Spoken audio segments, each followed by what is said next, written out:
Merci, bonsoir d'être ce soir aux archives départementales. Merci aussi à Cyril Daïdé, directeur des archives départementales, de nous accueillir dans cette salle Angot, salle de conférence. Donc ce soir, on a décidé de faire une thématique sur les pierres héritées, une filière à retrouver en Mayenne. Alors, on va le dire après pourquoi on a choisi de parler de ça. Alors si je vais peut-être le dire 2 secondes juste avant. En fait, on pense que c'est quand même un matériau qui a été plus présent autrefois en Mayenne, qui est aujourd'hui moins présent dans les nouvelles constructions, sauf on verra quelques exceptions, ça arrive. Et on pense que c'est un matériau qui est quand même très intéressant, et aussi bien avec toutes les thématiques dont on parle aujourd'hui sur le développement durable, etc. Donc on s'est dit que c'était l'occasion de mettre en avant un élément de notre patrimoine qui est assez qualitatif. Du coup, Cyril, c'est après cette présentation, non ? Non, Cyril, toi, je te laisse dire 2 mots. Bonsoir à toutes et à tous, je vous souhaite la bienvenue aux archives départementales. Alors je vais vous dire un petit mot déjà sur les archives. Je suis là pour ça, et puis je dirais un petit mot aussi du partenariat entre les archives départementales et le CAUE qui explique pourquoi est-ce que c'est ici que vous êtes réunis ce soir.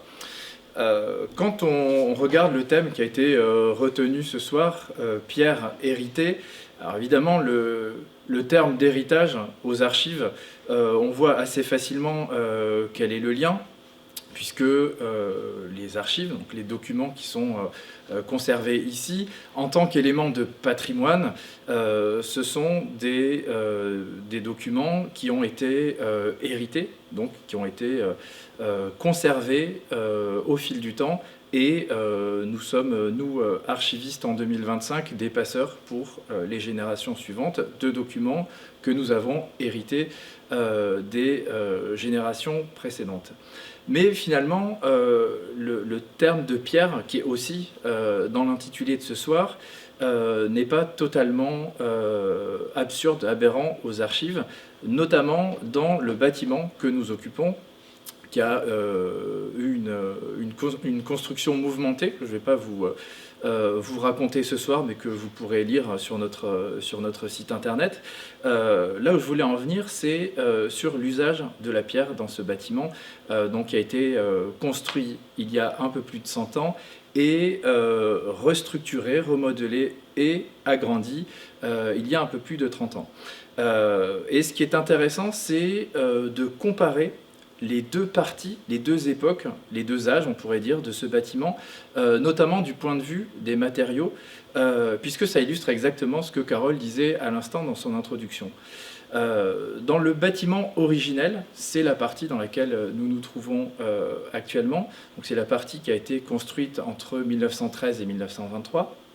On a utilisé de la pierre, beaucoup de pierres, des pierres différentes pour des usages différents. Et on a un vrai travail de la pierre avec des soubassements en granit. Je pense que je n'ai pas besoin de vous expliquer pourquoi. Avec un corps de bâtiment en tuffeau et avec des entablements dans le tuffeau en grès bleu. Donc 3 pierres avec des qualités et des propriétés surtout de solidité ou d'agrément qui sont différentes et qui répondent chacune à l'emplacement dans le bâtiment. Et l'autre particularité dans le choix de ces pierres, c'est que ce sont des pierres locales, le granit et le grès bleu étant des pierres communes dans le massif armoricain, dont la Mayenne est le département le plus à l'est, avant de basculer dans le bassin parisien, et le tuffeau étant le fameux calcaire angevin avec cette couleur très lumineuse, qui donne aussi son caractère d'ensemble, c'est-à-dire à la fois assez austère, mais aussi assez chaleureux de l'extérieur à notre bâtiment.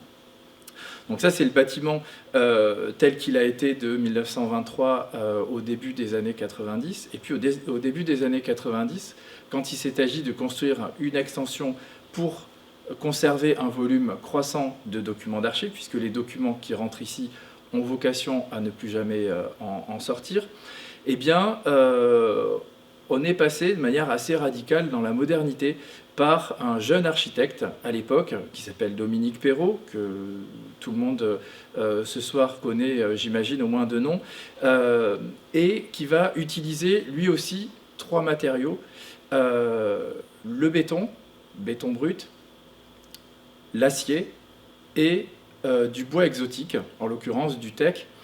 Donc on voit qu'on a un choix qui est très différent. On n'est plus sur de la pierre de taille, sur de la pierre de masse, mais on est sur quelque chose de plus industriel qui répond aussi à des enjeux non seulement de qualité constructive, mais aussi d'esthétique de son temps.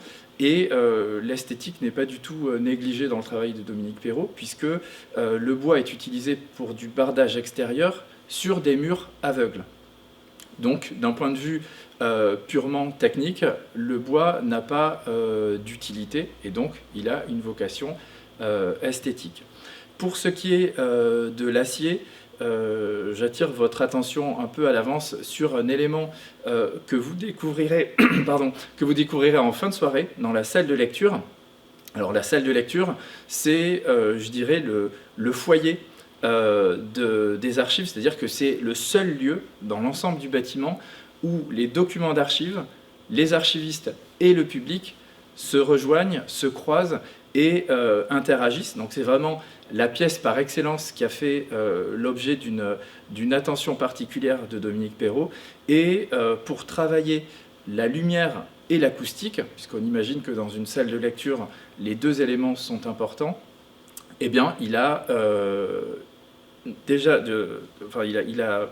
proposé 2 éléments. Le premier, c'est d'avoir une salle de lecture monumentale qui part du sol du bâtiment jusqu'au toit du bâtiment. Donc on a un peu plus de 17 mètres de hauteur sous plafond, c'est plutôt pas mal. Et pour compenser les effets notamment d'écho qu'on aurait eu dans cette salle-là, il a installé une grande résille, une cotte de maille métallique, un acier tressé, que vous pourrez regarder en fin de soirée, qui a à la fois un côté industriel, puisqu'il a détourné de leur usage des tapis roulants issus de l'industrie allemande. C'est une cotte qui a été fabriquée en Allemagne. Et par la manière dont elle occupe la salle, et notamment avec la courbure qu'elle a un petit peu au-dessus de la hauteur d'homme, elle rajoute aussi une forme de courbe, de douceur, un côté presque chaleureux qui vient trancher avec l'aspect un peu brutal que peut avoir cette cotte de maille, donc qui fait 4 tonnes, mais qui a malgré tout cet élément de légèreté. Et donc, par contraste, on est passé dans les années 20 d'un tout pierre, tout local, aux années 90 à un presque tout sauf pierre, et avec des approvisionnements qui étaient ceux de l'époque. Et donc, il ne vous aura pas échappé que le teck, manifestement, ne vient pas de forêt mayonnaise. Et puisque nous en sommes aujourd'hui à la 3e génération du bâtiment, c'est-à-dire que les réflexions sont lancées pour une 2e extension, je trouve que le sujet proposé ce soir par le CAUE vient d'une manière assez judicieuse pointer les interrogations qui seront les nôtres quand les réflexions auront avancé et qu'on sera à concevoir, à travailler avec l'architecte pour concevoir le bâtiment. Est-ce qu'il y aura ou non un retour à la pierre? Est-ce qu'il y aura ou non un retour à de l'approvisionnement local? Et s'ajoutera un 3e défi pour l'architecte qui acceptera de le relever, c'est la question de la cohérence d'ensemble. Parce que je vous ai présenté deux âges de bâtiments qui répondent à des logiques très différentes. Malgré tout, Dominique Perrault n'a pas été totalement iconoclaste dans ses travaux, puisqu'il a veillé à ce que les lignes de force du bâtiment originel soient prolongées, donc respectées et prolongées dans son extension, et que l'ensemble, en tant qu'ensemble, a été labellisé par le ministère de la Culture, dans un premier temps patrimoine 20e, et dans un second temps, puisque comme vous le savez, ce label a été progressivement remplacé, architecture contemporaine remarquable. Et donc, naturellement, la question du maintien ou non du label se posera au moment de l'extension qui viendra. Et indépendamment de la question du label, la question aussi du respect du travail des prédécesseurs se posera pour l'architecte. Voilà, dans les grandes lignes, ce qu'on pouvait dire sur le bâtiment des archives départementales au regard du sujet de ce soir. Je serai plus bref sur le second sujet, puisque je voulais simplement adresser des remerciements à Carole et à son équipe pour la confiance qui nous renouvelle depuis plusieurs années. L'arrivée de Carole au CAUE a marqué le début d'un partenariat avec les archives, qui s'est manifesté de manière assez différente. Dans un premier temps, par des prêts d'exposition. Ensuite, on a eu une année forte en 2023, puisque c'était le centenaire de notre bâtiment originel et les 30 ans de notre extension. Évidemment, l'archiviste n'est pas architecte, et donc quand nous avons frappé à la porte de Carole pour obtenir un soutien et un regard expert sur notre bâtiment, elle a tout de suite accepté, et puis elle a manifesté l'enthousiasme que ceux qui la connaissent lui connaissent. Et voilà, elle a vraiment constitué à nos côtés, avec son équipe de l'époque, un véritable moteur pour faire de cette manifestation du centenaire quelque chose qui était vraiment à la hauteur de ce qu'on souhaitait offrir au public, qui s'est conclu dans cette salle même par un colloque qui liait les thèmes de patrimoine, d'architecture et de conservation, dans lequel Carole est intervenue et que vous pourrez retrouver sur notre site internet. Et donc je voulais la remercier d'avoir, quand le thème de ce soir, Pierre hérité, a été fixé, pensé que les archives, en tant que bâtiment et en tant qu'institution, pouvaient accueillir cette soirée. Donc je suis vraiment ravi de vous accueillir. Je vous souhaite la bienvenue. Et puis j'espère que ce que vous découvrirez à la fois dans les présentations de ce soir et dans le bâtiment, notamment dans la salle de lecture que vous pourrez visiter en fin de soirée, vous plaira. Et si vous avez des questions, on sera ravis d'y répondre. Voilà, merci beaucoup.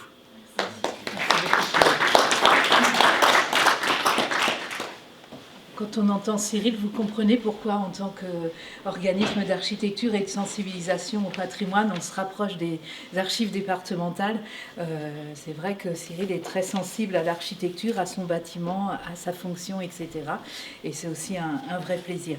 Et c'est avec Valentine, enfin, on s'est dit, sur ce sujet, c'est vrai que ça serait une bonne idée de faire ça, cette soirée aux archives départementales. Je voulais juste rappeler, mais très vite, presque tout le monde connaît le CAUE, vous connaissez peut-être pas bien.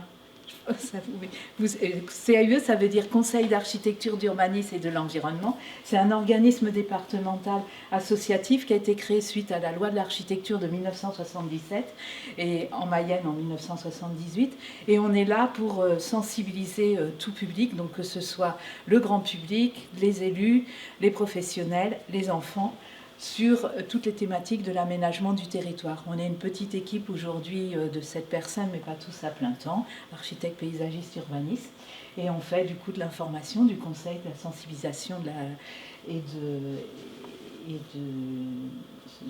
former, l'information, je l'ai peut-être pas dit, sur l'ensemble du territoire de la Mayenne. On est basé aujourd'hui près du viaduc, en dessous de l'Ascomam à Laval. Donc en ce moment, par exemple, on a une exposition sur des exemples de réemploi de matériaux qui s'appelle Matière Grise. Tout le monde peut venir la voir et vous pouvez venir voir ou assister à des séances comme on fait ce soir et à d'autres visites, voilà, des choses comme ça. Donc on va maintenant passer à... On va faire une petite rapide introduction de ce sujet, pourquoi la pierre. Ensuite, on va laisser la parole à Roch-Alexandre Benoît, qui est au Musée des Sciences de Laval et qui nous parlera, parce qu'on s'est dit que c'était bien d'avoir quand même une parole sur toute la géologie et d'où elle vient cette pierre. Ensuite, on aura quelqu'un qui connaît bien la pierre en général, qui vient d'un milieu qui travaille la pierre depuis un moment, donc dans l'agence de ses parents avant de son papa. Donc Jean-Emmanuel Perrodin, qui est architecte de cette agence et qui est une agence à Lyon, basée à Lyon et aussi aujourd'hui un petit peu en Afrique et puis pas très loin de Lyon, un peu plus dans la campagne, on va dire. On aura une autre intervention, on espère. Bon, en tout cas, on montrera les photos d'un tailleur de pierre qui s'appelle Jackie Renier, qui est de Château-Gontier et qui est apparemment assez connu en Mayenne. Et puis on aura aussi une architecte qui vient de Vannes, donc de l'agence CMA, Carmen Maurice, et qui a fait. On a pensé aussi à cet événement parce que Carmen en train de terminer une maison individuelle en pierre massive pas loin des archives. C'est aussi pour ça qu'on avait pensé à venir ici. Donc elle nous parlera de la façon dont elle fait avec la pierre. Et puis on finira par un petit cocktail mais en bas, et c'est pour ça qu'on pourra voir la salle de lecture. Donc voilà, quand on parle de la pierre, on a d'abord le sol, puisque les matériaux... la matière vient du sol, mais je ne vais pas m'étaler. D'abord, je ne sais pas dire grand-chose. Ça va très vite. Dire grand-chose sur ça. Je ne suis pas une spécialiste géologue et autres. Donc voilà, mais on montre que voilà, en Mayenne, le sol, eh ben, on retrouve, et c'est ce qu'a illustré aussi Cyril quand il nous a parlé du bâtiment. On a du schiste, on a du grès, on a du granit. Donc ces matériaux-là, on les retrouve aussi dans notre bassin et dans notre environnement. Et c'est ce qui donne aussi le relief par ces vallons, les rivières, etc. Et les petites collines. Donc on parle du bassin du massif armoricain, pardon, quand on parle de la Mayenne. Et aussi, on peut parler aussi de calcaire, on parle aussi d'un sol limoneux, on peut parler de zones humides à certains endroits. Je ne vais pas parler plus, j'en parle. Vous allez dire plein de choses très bien sur ce sujet. Ensuite, on veut montrer un petit nuancier pour montrer que la pierre, elle n'a pas la même couleur suivant où on est. On dit ça en France en général, mais même sur un des territoires comme la Mayenne, et bien suivant qu'on soit au nord, à l'ouest, à l'est, la pierre n'a pas la même teinte. Alors, il y a la pierre qu'on retrouve sur les murs, mais aussi au niveau des sols.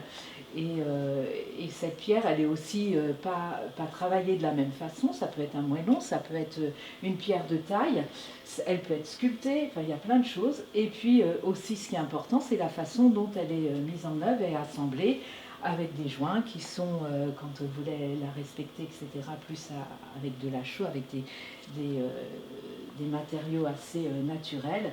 Et à d'autres moments, il y a eu un peu plus de ciment, et elle existe parfois aussi comme ça. Ou parfois, on peut retrouver des murs en pierre sèche aussi.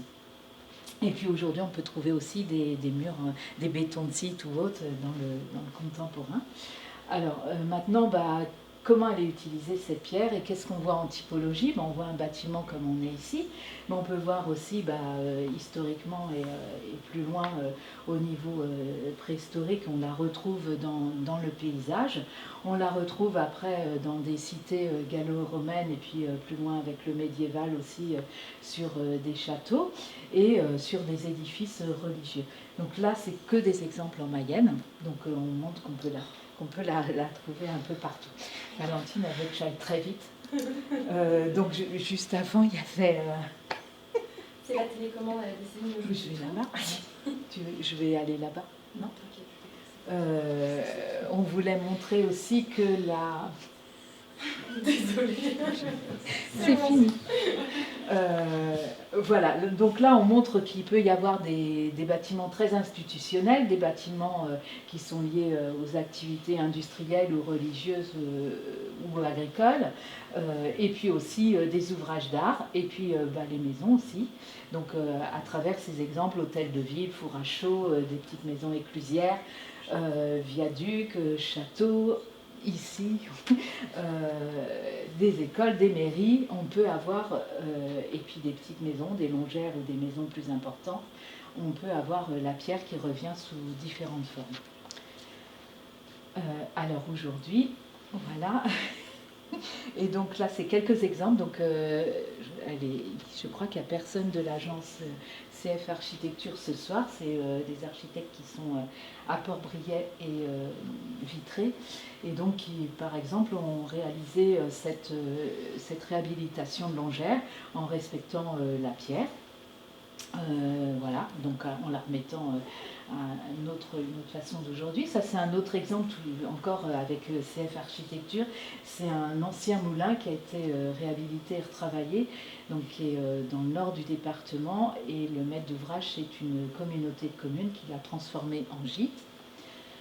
Toujours un rapport aussi avec le paysage. Ça c'est un projet d'un autre architecte qui s'appelle Romain Leblanc, qui est à Ernée, et qui montre encore une autre façon de travailler la pierre aujourd'hui, à partir d'un existant, avec des ouvertures aussi qui ont été transformées pour le lieu. C'est un lieu, donc un foyer. Là, on est sur autre chose. On est dans un tissu à Saint-Denis-de-Gâtine où il y a beaucoup de pierres. Et sur les bâtiments, et puis de temps en temps il y a des bâtiments aussi qui sont en pierre mais recouverts d'enduit. Donc là un des lieux qui a été réhabilité et aussi un peu étendu récemment, c'est la bagagerie, donc qui est un bâtiment en pierre d'origine, on voit sur la photo qui est à gauche, et qui a été recouvert d'enduit pour protéger la pierre. Il y a aussi certaines parties où la pierre reste apparente, on ne le voit pas là, mais sur un pan de l'angle. Et puis les tableaux, il y a encore des pierres qui sont restées apparentes, mais on voit que le tissu du village est tout en pierre. Voilà, et maintenant je vais passer la parole à Roch-Alexandre Benoît.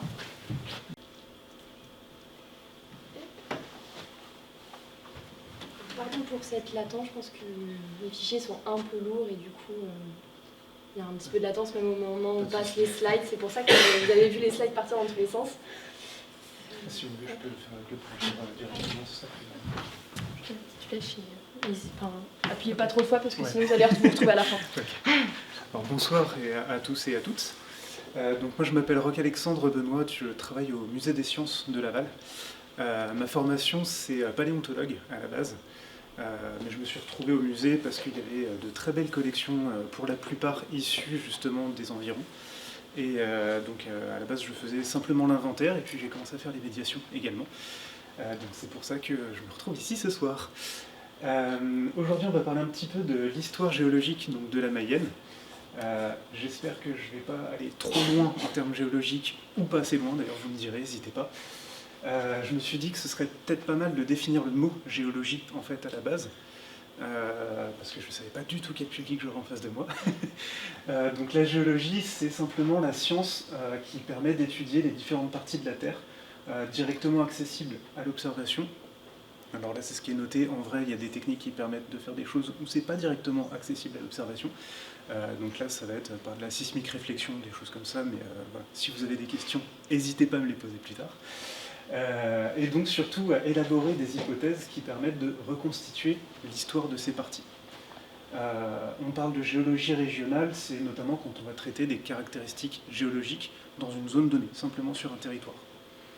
La géologie, en fait, elle va être diverse, il va y avoir pas mal de domaines en fait, dedans, notamment la pétrologie, la sédimentologie, la stratigraphie, la paléontologie. Alors, je crois que j'en parle un tout petit peu après de certaines d'entre elles. Notamment, donc, ces différents domaines ont pour but d'expliquer cet agencement donc, des différents éléments qu'on peut trouver et donc de reconstruire cette histoire géologique. Ça va nous permettre en fait de mettre en place différents types de documents qui peuvent être exploitables par un petit peu tout le monde finalement, notamment des cartes géologiques. Vous allez avoir également des chartes chronostratigraphiques et également des colonnes stratigraphiques. Alors, je vous les présente un tout petit peu quand même avant. Ici, donc, vous avez une charte chronostratigraphique. Comme ça, c'est un document qui peut faire un petit peu peur, mais en vrai, il est vraiment pas compliqué à comprendre. Donc en fait, si on se place... Alors, est-ce que ça fait le pointeur? Pas du tout. Alors, je vais y aller. Ah, je t'ai pas. Normalement. Ah oui, ça marchait. Donc ici, c'est le temps 0. Et plus on va descendre en fait dans cette colonne, donc en fait, il faut imaginer que c'est une seule et même colonne. Plus on va descendre, plus on va remonter dans le temps. Alors, arrivé au point ici, on est rendu à 540 millions d'années. Ce qui commence à faire un petit peu loin, mine de rien. Et la partie qui est plus petite ici, ça représente environ 4 milliards d'années. Donc en fait, elle est plus petite simplement parce qu'on a beaucoup moins d'informations. Donc plus on va se rapprocher justement de notre époque, plus on va avoir d'informations. Donc plus on va avoir un découpage fin du temps, finalement. Alors ça, c'est une manière de les représenter. Alors là, toutes les informations que vous avez, c'est juste une manière de découper le temps pour être de plus en plus précis. Alors il y a des noms certainement que vous connaissez. Par exemple ici en vert, je ne vous demande pas de le lire parce que c'est tout petit, mais ici du coup c'est noté Crétacé. Je pense que ça, vous avez déjà entendu ce nom-là. Le Crétacé, c'est simplement les couches qui sont connues pour la craie. Donc en fait, ce sont énormément de couches calcaires marines qui vont justement avoir cet aspect crayeux. Vous allez avoir le Jurassique qui va être juste ici, ici le Trias. Si on continue, là on a le Permien, ici on a le Carbonifère, dont on parlera un petit peu plus en détail après. Et donc on peut continuer à remonter comme ça dans le temps. Alors, voici une carte, vous avez vu une carte un petit peu plus large tout à l'heure, qui représentait la géologie à l'échelle de la France. Là, c'est simplement un zoom de cette même carte, qui a été faite à partir des données du BRGM. Si vous ne connaissez pas le BRGM, en gros, vous pouvez avoir beaucoup d'informations sur la géologie. C'est le Bureau de recherche géologique et minière. Donc c'est eux qui établissent la plupart des données en fait, qu'on peut avoir, notamment les cartes géologiques. Donc ici, je pense que vous aurez reconnu la Bretagne, avec justement donc, la Mayenne qui est ici, et comme l'a dit tout à l'heure Monsieur Daidé, en effet, la Mayenne fait partie intégrante finalement de ce qu'on appelle le massif armoricain. Et donc en fait, on va retrouver exactement les mêmes structures finalement que dans le reste du massif armoricain. Avant justement, donc là vous avez une espèce de grosse découpe ici, d'entrée dans le bassin parisien, et en fait on voit vraiment sur la carte de la France cette couche de couverture qui vient en fait recouvrir tout cet ensemble. Alors, ici vous avez une autre manière de représenter certaines de ces données-là. Là c'est vraiment la partie structurale du massif armoricain. Donc, vous pouvez voir qu'en fait il y a énormément de parties différentes dans ce massif, notamment donc, une grande zone qu'on va appeler le domaine nord-armoricain, une zone au centre, le domaine centre-armoricain, et ici le domaine sud-armoricain, qui sont divisés donc par des espèces de grandes lignes, ici, qu'on appelle des cisaillements. Donc les cisaillements, globalement, c'est des points de jonction entre différentes plaques tectoniques. Donc en fait, il faut imaginer que ça, avant, c'était complètement séparé de ça, et de ça, et de ça, et de ça. Et c'était vraiment des plaques, des micro-continents, en fait, qui étaient complètement séparés.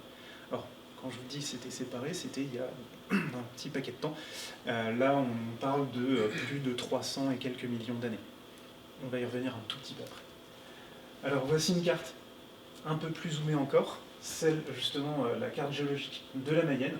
Donc, vous pouvez voir qu'il y a beaucoup de couleurs différentes dessus. Chacune des couleurs va représenter normalement une information plutôt temporelle. À l'exception du rouge, bien pétant ici. Le rouge comme ça sur les cartes géologiques, ça va être les roches magmatiques. Alors, normalement on devrait en voir un petit peu sur les bords par ici, mais là c'est pas tout passé avec la taille de la carte. Mais normalement il y en a un petit peu également sur les bords de ce qu'on appelle le bassin de Laval ici. Alors, cette carte, je l'avais préparée à la base pour une publication qui n'a toujours pas vu le jour, mais qui devrait venir un jour, sur les travaux d'un couple lavallois qui s'appelle les Euler. Je ne sais pas si vous avez déjà entendu ce nom. Daniel et Pauline Euler, qui sont justement les personnes qui ont amassé l'essentiel des collections qu'on a, nous, au Musée des Sciences, justement. Et en fait, eux, de formation, alors, il y en a un qui était bibliothécaire, donc Daniel, et Pauline, du coup, qui était sa femme, mais qui n'était pas bibliothécaire, mais qui avait une passion, du coup, pour la paléontologie. Et lui, en fait, on lui a donné la charge des collections scientifiques, en plus de sa charge de bibliothécaire, et il s'est pris de passion pour d'abord la minéralogie, puis ensuite la paléontologie.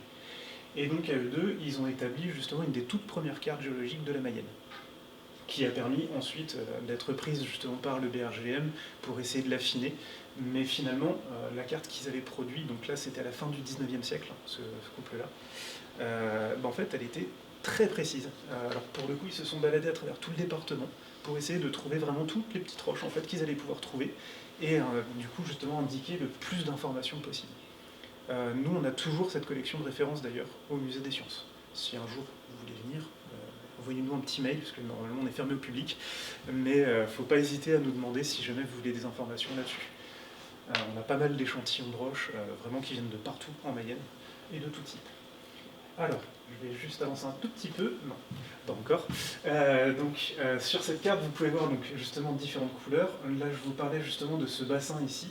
Alors, ce bassin, il s'inscrit justement dans quelque chose de beaucoup plus large qu'on peut représenter ici.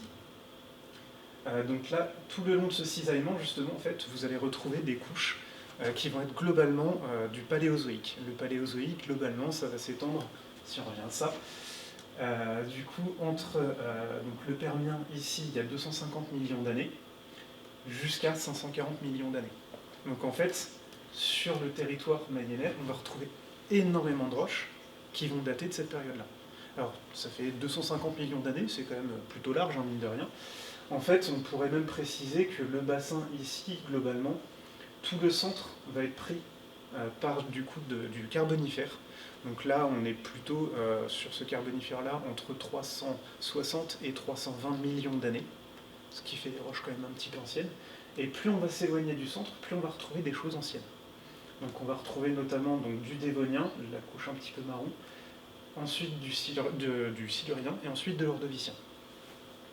Alors je ne vais pas forcément trop m'étendre dessus, mais dans l'idée, on va prendre l'exemple simplement du Carbonifère pour vous expliquer justement comment en fait on retire des informations sur ces roches-là. Qu'est-ce qu'elles nous donnent comme information outre que leurs propriétés justement, par exemple en architecture. Généralement, quand on va être en train de travailler sur une période donnée comme ça, sur le Carbonifère par exemple, sur le terrain, on va diviser ça en ce qu'on appelle des formations. Les formations, c'est simplement des ensembles de couches qui vont avoir une certaine cohérence entre elles. Donc simplement, par exemple, si on trouve du calcaire, plusieurs bandes calcaires, ensuite on passe à des argiles, et ben, en fait on va plutôt avoir tendance à mettre tous les calcaires ensemble et les argiles dans une autre formation. Mais ça c'est juste sur le terrain qu'on utilise ça. C'est assez récent le fait qu'on ait arrêté de le faire, c'est peut-être année 2000 où on a arrêté cette utilisation des formations. Mais finalement c'est quand même très pratique pour en parler. Alors là, du coup, dans le Carbonifère en Mayenne, vous pouvez voir qu'on a différents noms. Donc il y a la formation de l'Huisserie, la formation de Changé, la formation des calcaires de Laval et de Sablé, et la formation des schistes de Laval. Les formations prennent souvent le nom soit d'un organisme qu'on trouve dans les couches, soit du lieu dans lequel on l'a décrit, soit justement d'une particularité de la roche. L'ensemble, comme je vous l'ai dit, représente environ 40 millions d'années. Et dans le bassin de Laval, justement, il va s'étendre en fait sur toute cette partie-là. Ce qui commence à faire quand même une bonne dose du département. En rouge, comme je vous le disais, toujours ces roches volcaniques. Et en fait, ces roches volcaniques datent du tout début, justement, du Carbonifère. Donc en fait, au démarrage, justement, de ce Carbonifère, on a ces volcanites qui se mettent en place. Et celles-ci, elles sont plutôt importantes, alors on les retrouve. Alors celui-là, je ne vous l'ai pas présenté. Donc ça, c'est ce qu'on appelle une colonne stratigraphique. Même deux d'ailleurs, et c'est simplement une manière de représenter les couches en fait de manière verticale. Donc c'est juste la manière dont elles vont se déposer les unes par-dessus les autres à travers le temps. C'est juste ça. Pareil, ça peut faire peur, c'est pas si compliqué en vrai. Donc vous voyez justement que les formations, là par exemple, tout l'ensemble un peu gris, ça va être la formation des schistes de Laval. Juste en dessous, vous avez quelque chose un peu jaune avec des espèces de gros blocs. Les gros blocs, en fait, c'est la manière de représenter le calcaire, en fait, sur ce genre de document. Juste en dessous, donc là, vous avez une toute petite formation qui est là, avec justement une espèce de gros bloc marron, avec simplement des traits assez fins. Ça, c'est une manière de représenter l'argile. Et en dessous, donc, vous avez la formation de l'huisserie, où là, vous avez, alors, vous ne voyez pas forcément très bien, mais des couches avec justement des espèces de gros ronds en fait dedans. Et ça, du coup, ça va être des éléments soit gréseux, soit du conglomérat. Donc quelque chose d'un peu plus, ce qu'on va qualifier de détritique. On y arrive dans un instant. Alors, je vais les reprendre évidemment dans l'autre sens. On va partir du bas pour aller vers le haut. Donc la formation de l'huisserie. Là, justement, vous avez des sédiments qui sont considérés détritiques terrigènes. Détritique, simplement, c'est la même racine que détritus, hein, simplement, c'est qu'en gros, la chaîne de montagne, elle a été érodée, et il y a plein d'éléments qui se sont baladés, en fait, jusqu'à tomber finalement dans cette zone-là, avant de sédimenter à cet endroit-là. Terrigène, simplement pour dire que justement, c'est d'origine continentale. C'est pas une formation marine. Donc là, vous avez ces micro-conglomérats, des grès, des siltites. Les conglomérats, globalement, il faut imaginer une grosse roche avec des gros éléments dedans, qui peuvent être rectangulaires, qui peuvent être arrondis, mais des gros éléments. C'est un peu la manière de se le représenter. Dans cette formation, vous avez également des passés de houille. Alors, un autre terme, c'est charbon. Et en fait, c'est ces passés-là qui ont donné le nom à toute cette époque-là au carbonifère. Carbonifère, fer, c'est pour porter. Et donc, c'est les couches qui portent du charbon. Et donc, ces corps volcaniques. Alors là, j'en parle un tout petit peu plus des corps volcaniques, parce que c'est une spécificité mayonnaise. Une roche particulière qui s'est fait appeler la Blaviérite, en l'honneur d'Édouard Blavier, donc, qui est un des premiers. Alors, c'était encore avant les Euler, il y a eu une première carte géologique qui a été faite par lui. Du coup, pareil, on a une grosse partie de ses collections également au Musée des Sciences. Et donc ça a été nommé en son honneur. Et justement, donc, la Blaviérite était utilisée pour fabriquer des briques réfractaires. Je l'ai appris en écrivant ça. Mais du coup, voilà. Au-dessus, on va avoir la formation de Changé, donc là, qui va être composée plutôt par des couches de grès et de silt. Le silt, c'est ce qui va composer l'argile. C'est vraiment du sédiment très très fin. Et très souvent fossilifère. Il va y avoir quelques passés carbonatés, donc là on commence à voir un peu de calcaire justement. Et ça va être cette formation-là uniquement visible sur la bordure sud justement du bassin de Laval. Donc ça on y reviendra un tout petit peu après. Au-dessus de ça on va avoir donc la formation du calcaire de Laval et de la formation du calcaire de Sablé. Alors je les ai réunis parce qu'en fait c'est simplement en termes temporels, c'est contemporain, ça a le même âge. Mais selon l'endroit où on va se situer dans le bassin, on va avoir un calcaire qui a une certaine tête ou une autre tête. Et en fait, c'est la seule différence entre ces deux formations-là.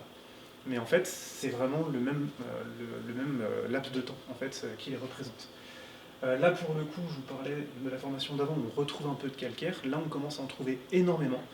Et là, j'ai arrêté d'utiliser le mot terrigène, pour le coup. Donc là, c'est vraiment des calcaires qui se sont formés directement en mer.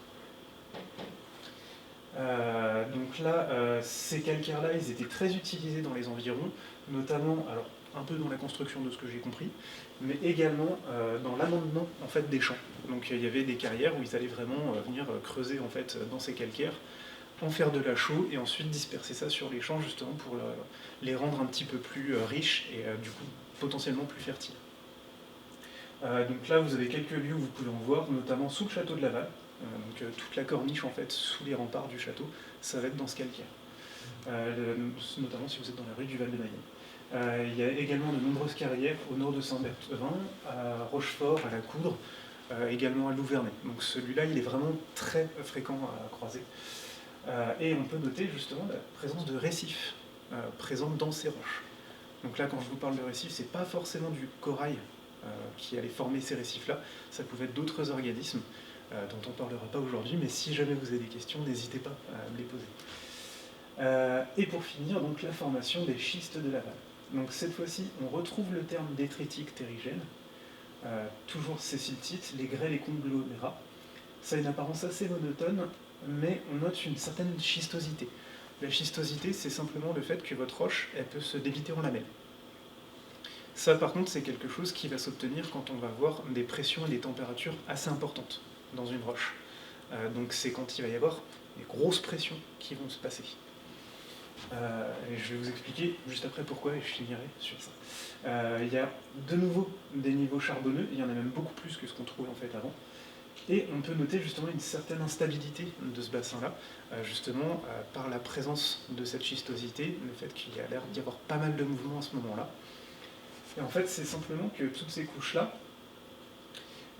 elles se sont formées, alors si je reviens juste sur ça, elles se sont formées en fait au moment... Alors, il y a eu 3 grandes phases, et c'est justement ces différentes formations qui les représentent. Il y a une première phase finalement où c'est en fait le début d'ouverture du bassin. Donc il faut imaginer vraiment un terrain tout plat, et ça commence en fait à s'ouvrir. Et on va avoir justement plein d'éléments qui vont venir en fait des reliefs en fait qui sont autour, qui vont venir un peu combler finalement ce truc-là. Mais ça continue à s'ouvrir. Puis au bout d'un moment, c'est tellement ouvert que en fait, il y a la mer qui va arriver à cet endroit-là. Et là, du coup, c'est là où on quitte la sédimentation terrigène et où on a ces carbones, ces carbonates, ces calcaires qui se mettent en place. Et là, ce sont des plateformes carbonatées. Pour vous faire une idée de ça, il faut imaginer un peu les Bahamas, par exemple, avec justement une tranche d'eau assez basse, vraiment une eau transparente et des fonds très clairs, très blancs. Et en fait, ça justement, c'est le calcaire qui va produire en fait cette chose-là, cette sensation-là. Alors pareil, la carte que je vous montrais juste là, ça c'est pour vous représenter la disposition des continents à ce moment-là. Le point rouge, c'est la Mayenne. On était sous l'équateur à l'époque. Donc le climat début du Carbonifère, avec justement ces plateformes carbonatées qui se mettent en place, il faut vraiment imaginer les Bahamas, hein, c'est vraiment la même chose. Bon après j'aurais peut-être pas mis les pieds dans l'eau parce qu'il y avait quand même des grosses bestioles. Dans l'idée, si on continue à résumer, ensuite on va voir justement ce retour de dépôt terrigène. Et en fait c'est qu'une fois que ce bassin s'est ouvert, en fait il va devenir assez instable, il va y avoir beaucoup de sédiments en fait à se déposer, et les reliefs vont continuer finalement à apporter énormément de choses. Mais il y a un autre événement en fait qui se passe, c'est qu'il va commencer à y avoir des pressions dans l'autre sens qui vont refermer en fait finalement ce bassin. Alors des grosses pressions comme ça, c'est simplement la formation d'une chaîne de montagnes qui donnera justement, pour la partie bretonne, le massif armoricain. Et en fait, ça s'est passé juste après le dépôt en fait, de tous ces sédiments-là. Donc en fait, à la base, il faut imaginer vraiment des centaines de kilomètres de large où ça se déposait, et finalement pour donner la largeur de la Mayenne, ici en tout cas. Donc c'est ce que j'ai appelé l'édification de la chaîne Varisque. Varisque en fait c'est simplement parce que le massif armoricain c'est juste un tout petit bout finalement de cette chaîne de montagnes dont on retrouve des éléments jusqu'aux États-Unis, si on va à l'ouest. Alors il faut imaginer que l'Atlantique n'existait pas non plus. L'Atlantique ça existe depuis, pour la partie nord, environ 60-70 millions d'années en fait. Et c'est toujours en cours d'ouverture. Mais donc à cette époque-là, les États-Unis s'étaient collés à l'Europe. Et donc les montagnes en fait, qu'on retrouve juste au nord en fait, de New York, c'était la continuité de ce qu'on a nous en Bretagne. Si on va à l'est, on peut aller jusqu'en Russie, avec l'Oural. Ça faisait partie de cette même chaîne de montagnes. Si vous allez au nord, ça va être toute la Scandinavie, avec l'Écosse également. C'était la même chaîne de montagnes. Au sud, vous pouvez aller du coup jusque, que je ne dise pas de bêtises, ça doit être en Tunisie ou au Maroc, vous allez retrouver également en fait une partie de cette chaîne de montagnes. Elle était vraiment gigantesque hein, à l'époque.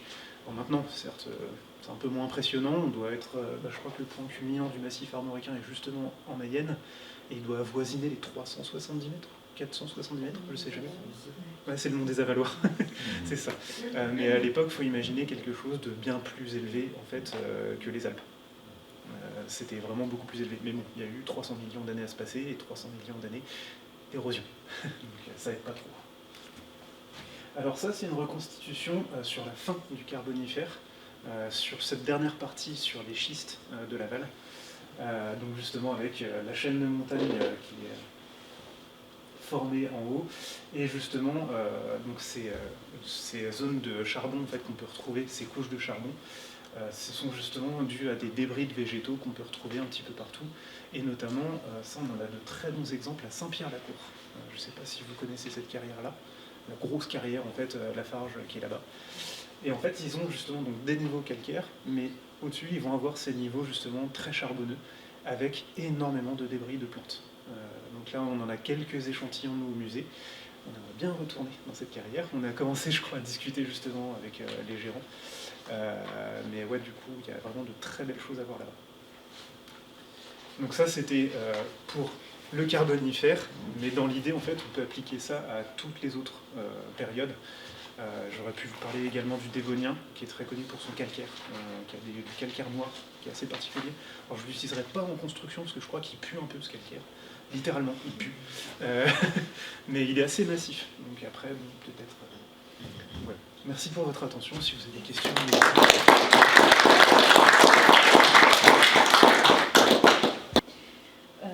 Donc maintenant, on va écouter Jean-Manuel Perrodin qui va nous parler... de ses projets. Et le titre de votre intervention, c'est l'éloge d'une ressource. Et voilà, vous allez nous montrer des constructions en pierre et la façon dont vous appréciez aussi ce matériau. Eh bien, bonjour à tous. Donc, je suis Jean-Manuel Perrodin, architecte associé, comme dit, de l'agence Atelier Architecture Perrodin, qui est formé par, donc je suis le plus jeune des deux là, par Gilles Perrodin et donc moi-même. On est une agence à Lyon, donc en effet dans le sud de la France et au Sénégal. Oui, on travaille depuis maintenant, on a fêté les 50 ans d'exercice professionnel de Gilles Perrodin. Ça fait 50 ans qu'on travaille sur les questions des constructions en matériaux naturels. Donc déjà depuis 72, on travaillait le pisé ou d'autres techniques constructives. Mais là, on va parler principalement de la pierre massive, donc la pierre de taille. Donc il y a différents termes pour utiliser pour cette technique constructive qu'on a redémarré en 94, nous à peu près à cette époque-là. Et en fait, pour vous raconter ça, et j'aime bien raconter cette anecdote-là, c'est-à-dire que dans les années 80, début des années 90, la pierre massive a complètement disparu du paysage de la construction, alors que c'était le matériau principal de la reconstruction après la Deuxième Guerre mondiale. Tout construisait en pierre massive. Mais la pierre massive a disparu, puisque l'État a financé les bétons et la politique des grands modèles, et donc à ce moment-là, toutes les carrières ont fermé, faute de commandes. Mais l'attrait pour l'écologie et ainsi de suite, aujourd'hui redonne les lettres de noblesse à la pierre, mais c'est pas tout. C'est-à-dire que le premier bâtiment qu'on a construit, c'était d'abord pour nous-mêmes, parce que pour convaincre des maîtres d'ouvrage, il faut d'abord construire par soi-même. Et c'est donc un chai viticole, le chai de Vauvert, qu'on a construit donc par nous-mêmes en 1994, en autoconstruction. Et la question, c'est pourquoi on a fait en pierre. Et j'aime bien raconter cette petite anecdote parce qu'elle est assez importante dans tout le déroulement après de l'exposition. C'est que quand vous construisez pour et par vous-même, vous cherchez des matériaux bon marché. Parce que bon, si vous construisez, c'est votre argent, vous cherchez quelque chose de pas cher. Et en nous emmenant, donc on est quelques enfants, quelques architectes, et en nous emmenant au pont du Gard, donc un célèbre aqueduc du sud de la France, il passe devant un carrossier. Et ce carrossier, pour cacher toutes ces carcasses de voitures, etc., en fait, avait mis des gros blocs de pierre pour cacher cette carcasse de voiture. Et donc là, l'opportunisme d'un bon architecte s'est dit, s'il utilise des gros cailloux pour cacher du métal, c'est que le caillou doit coûter moins cher que le métal. Assez logique. Et donc on a construit ce premier chai. Et aujourd'hui, lorsque vous construisez un chai viticole, lorsque on est un peu passionné de vin aussi, en plus de l'architecture, aujourd'hui il ne viendrait plus à l'esprit de construire un chai viticole en béton armé. Pourquoi ? Parce qu'en fait, lorsque vous construisez en béton, il y a des produits qui, lorsque le béton fait sa prise, qui s'émanent du béton. Et en fait, le vin, quand il fermente, absorbe tout ce qui se passe dans l'air. Donc aujourd'hui, vous ne pouvez pas, enfin vous pouvez, mais en tout cas les grands chais, vous ne construisez certainement pas en béton. Un peu, on pouvait le faire en bois, il faut qu'il soit non traité, etc. Et les deux matériaux de prédilection, en plus avec l'inertie thermique, c'est la pierre et la terre. Mais une fois qu'on s'est posé cette question-là, on pourrait se poser une autre question, c'est-à-dire qu'on utilise des bons matériaux pour construire des chais, pour notre vin, mais par contre, lorsqu'on construit des crèches ou des logements, ça gêne personne d'utiliser du béton armé, alors qu'on grandit comme les enfants dans ces espaces-là. Donc en fait, l'attention qu'on porte au vin, il serait normal de le porter aussi pour nous-mêmes. Donc à partir de ce moment-là, en fait en pierre massive, donc depuis les années 90, on a construit beaucoup de programmes, donc des musées. Là c'est une école, c'est le premier bâtiment public qu'on a fait en 98 en pierre massive qui n'a pas bougé, pas de raison, la pierre elle ne bouge pas. Et toujours au même prix que les bâtiments en béton armé, puisqu'en fait c'est des bâtiments de marché public. Et bien sûr aussi du logement, et ça, du logement social. Parce que d'abord on vit d'abord dans des logements. Et on s'est dit que le soin qu'on apportait d'abord pour les premiers chais, je ne vais pas montrer toute la monographie de l'agence, ça serait un petit peu long, mais le soin qu'on apportait aux chais viticoles et pour le vin, il faudrait l'apporter aussi pour les logements dans lesquels on vit.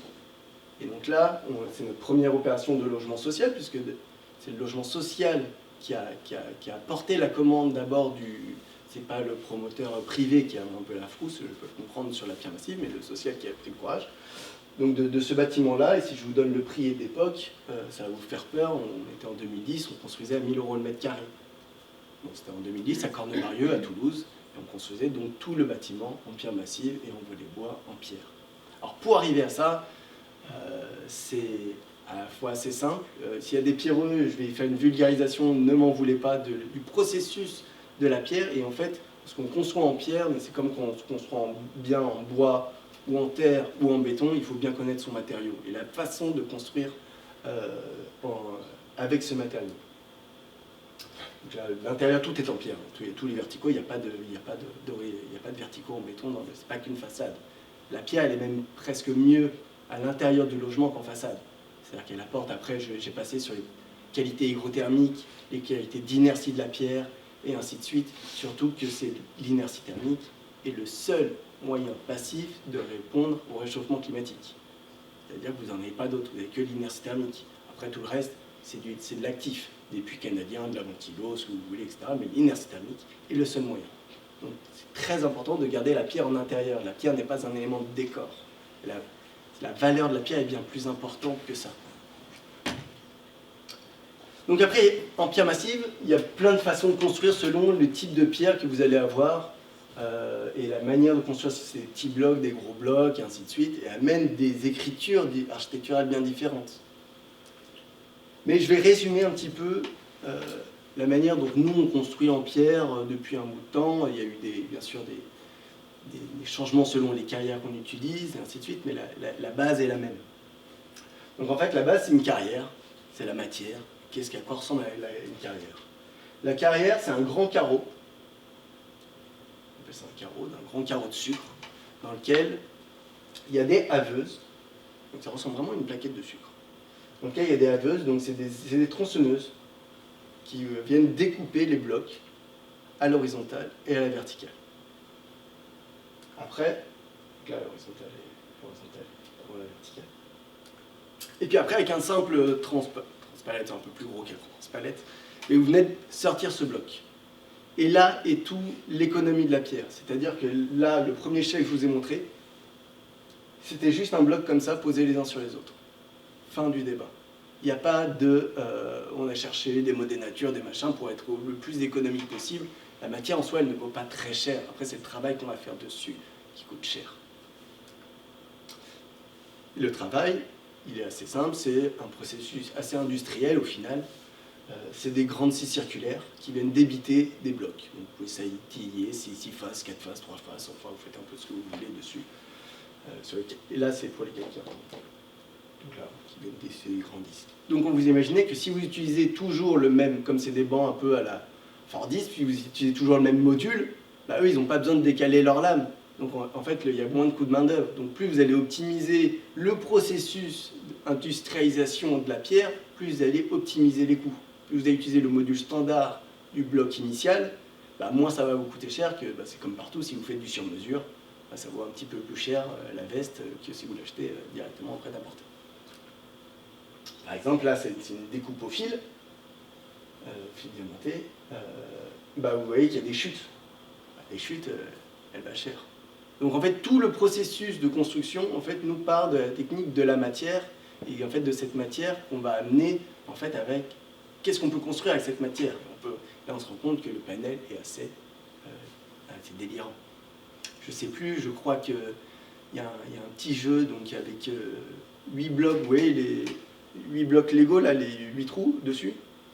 Avec 8 blocs, la façon de les interposer les unes par rapport aux autres, vous avez 1 milliard de possibilités. Une comme ça, une comme ça, une comme ça, une comme ça. Alors imaginez avec 200 blocs. fait, les possibilités sont infinies. Enfin, infinies, peut-être pas, mais en tout cas, elles sont très nombreuses. Puis après, elles sont stockées là sur des palettes, transportées. Donc sanglées, je passe sur tout ce passage-là. Puis après, c'est un simple système de pose. Vous avez une simple pince qui la prend sur le chantier, vous avez fait votre plan de calpinage.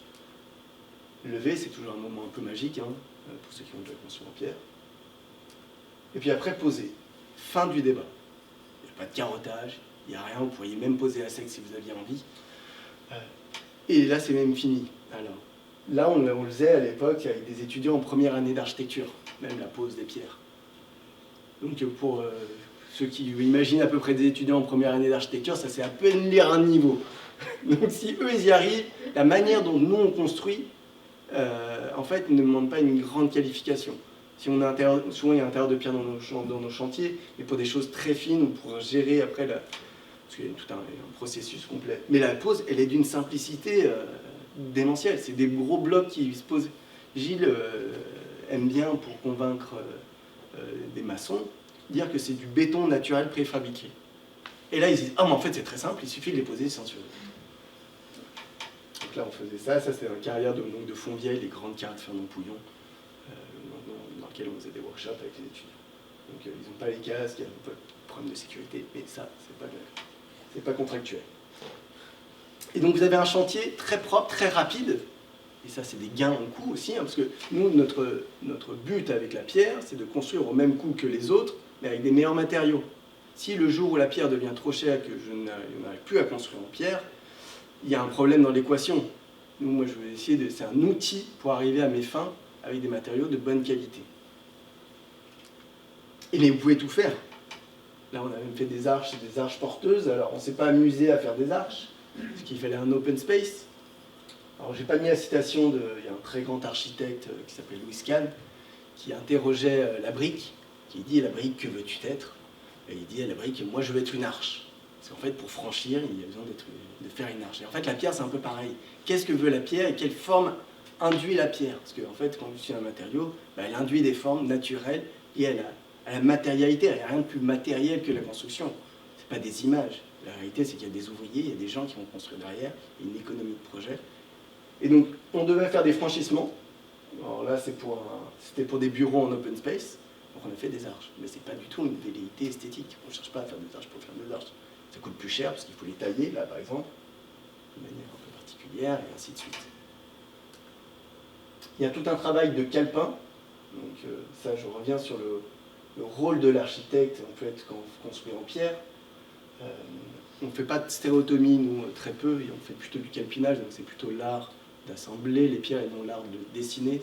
Il y a un peu la différence entre les deux, pour moi. Donc on envoie tout le calepin. Et en fait, quand vous construisez en pierre, en tant qu'architecte, vous réappropriez votre métier. C'est-à-dire que vous faites la structure, vous faites 80% de l'économie, et vous faites l'esthétique. Et vous contrôlez la totalité. C'est pas vous dessinez un bout, et puis après on va voir comment ça se passe avec les ingénieurs, et ainsi de suite. Vous vous réappropriez votre métier, et comment vous allez la construire avec cette connaissance que vous amenez sur le terrain. Je ne dis pas que c'est simple, mais en tout cas, et donc le plus simple, c'est pas le facile. En tout cas, déjà, là, c'est le chef viticole, et tout peut s'expliquer avec un simple jeu de Lego. Il y a même les caplas Pérodin, c'est un petit format de bloc. En gros, c'est 2 allongés en balle, 1 debout. Et en fait, vous pouvez après construire, et c'est très ludique en fait comme projet. Donc après, il y a tout un travail aussi avec le maître d'ouvrage, parce qu'en fait, il y a une appréhension de l'ouvrage assez facile. Et puis comme ça, en plus, on sait exactement combien coûte un bloc. Donc s'il veut en mettre un peu plus, mon client, il sait combien il coûte. Ça va très très vite. Donc là, après, je vais vous présenter 3 projets. J'ai pas de timer, mais là, j'ai 3 projets. Donc ça, c'est un projet qu'on a gagné en Suisse. Donc en plus, on est en région sismique. En sismique 3, là. On fait des projets en sismique 5 à Nice. Sans béton. Alors nous, quand on parle de pierre massive, c'est-à-dire qu'il n'y a pas un morceau de ferraille dans la pierre. Sinon, c'est plus de la pierre massive porteuse. C'est de la pierre massive de forte épaisseur. Voilà. S'il y a du béton dedans, en fait, c'est le béton après qui va porter. Une autre technique constructive. Nous, la pierre, elle porte de haut en bas, juste par elle-même. Donc c'est un projet qu'on a gagné en Suisse en 2000.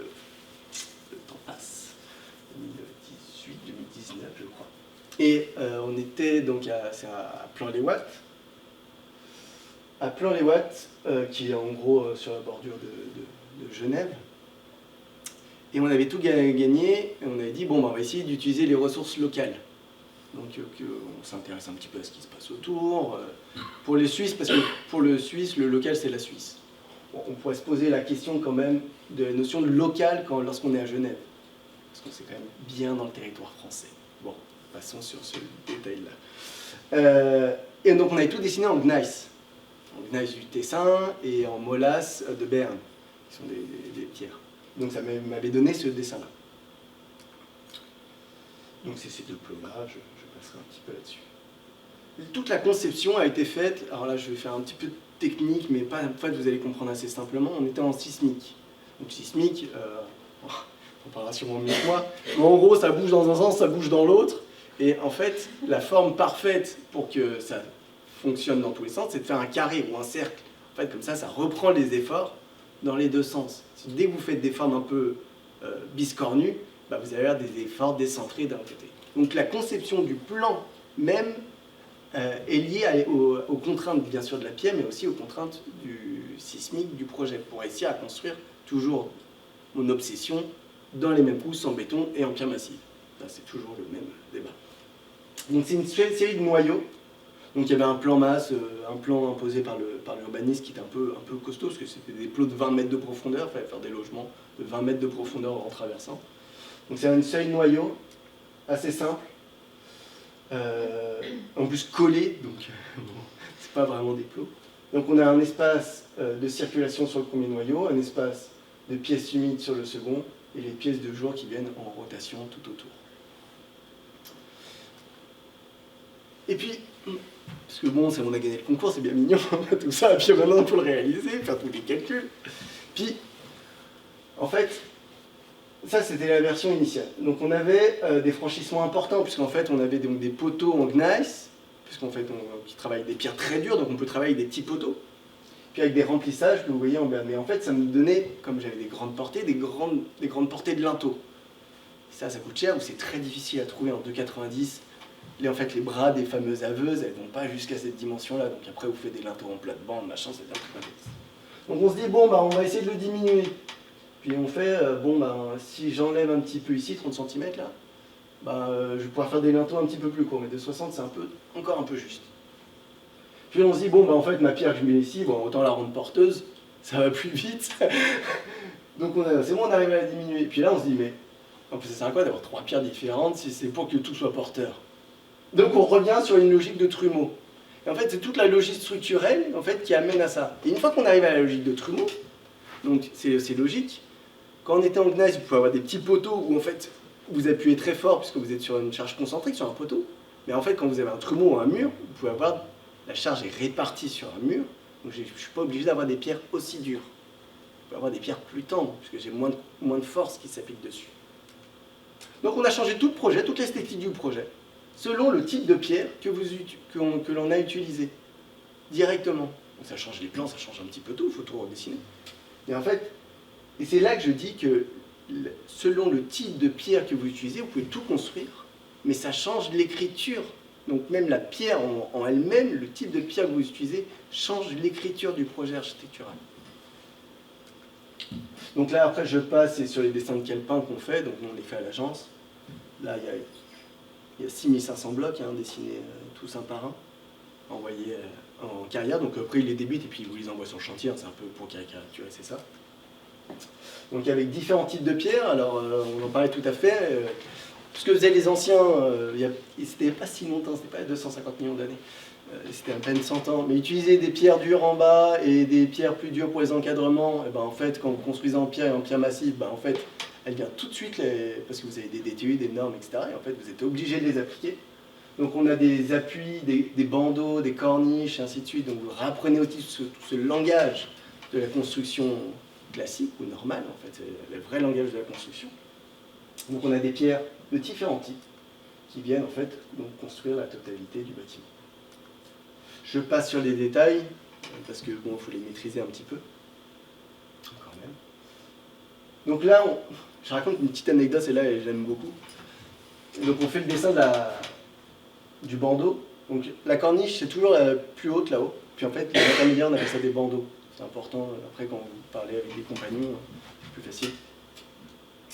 Et en fait, vous êtes en Suisse, vous avez une armée d'ingénieurs un peu avec vous, c'est très, très agréable, des gens très compétents. Puis on avait une armée d'ingénieurs, l'armée on était 5-6, pour moi c'est une armée, pour dessiner le profilé de cette corniche, de ce bandeau, pardon, excusez-moi justement. Et en fait, très vite, on arrive à un profil très classique, en fait. Si les anciens, ils s'amusaient à faire la pente, la goutte d'eau, là je n'ai pas tout le lexique de ça, c'était pas pour rien. C'est qu'en fait, ce profilé-là était le meilleur pour éviter les ruissellements sur la façade. Donc en fait, on avait une armée d'ingénieurs pour réinventer un truc qui a déjà été dessiné 1000 fois par des gens qui avaient une expérience déjà très importante. Donc on ne réinvente rien du tout. Donc là, après, vous voyez un peu ça, c'est un format de pierre. Et pour revenir sur le gisement de cette pierre, donc nous, on fait un appel d'offres. Comment ça marche? On fait un appel d'offres avec des contraintes carbone et des contraintes de statique, de gel, etc., etc. La pierre qui a gagné donc, pour tout ce chantier, c'est un joli bébé, hein, ça fait 3500 mètres cubes de pierre. C'était notre plus gros, là on a un plus gros en ce moment. Et ben la pierre elle vient de Poitou-Charentes. Juste là, pas si loin, hein, ici, hein, pierre de Minier, pierre de Tireuil, pierre de Bretigny, Bretignac, ils ont gagné l'appel d'offres. Et en fait, pourquoi on a utilisé cette pierre-là? Alors, j'ai pas la carte du local, mais en fait, moi, ce qui compte moi, c'est le carbone, c'est l'écologie. Le local, il y a des questions après politiques de redynamiser les choses, etc. Mais en fait, c'est la commande qui fait le dynamisme. Hein. Faut pas se leurrer.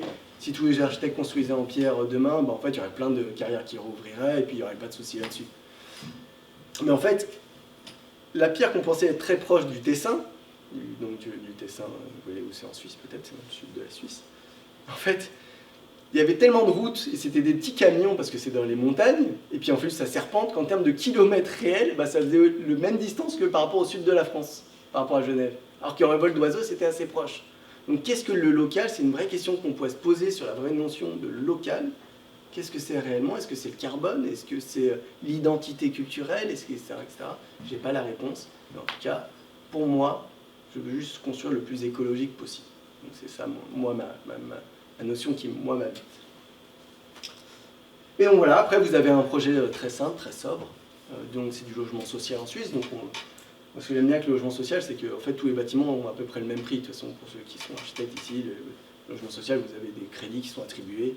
Le bâtiment de droite et le bâtiment de gauche, ils ont le même argent. Donc ça devient un projet très simple.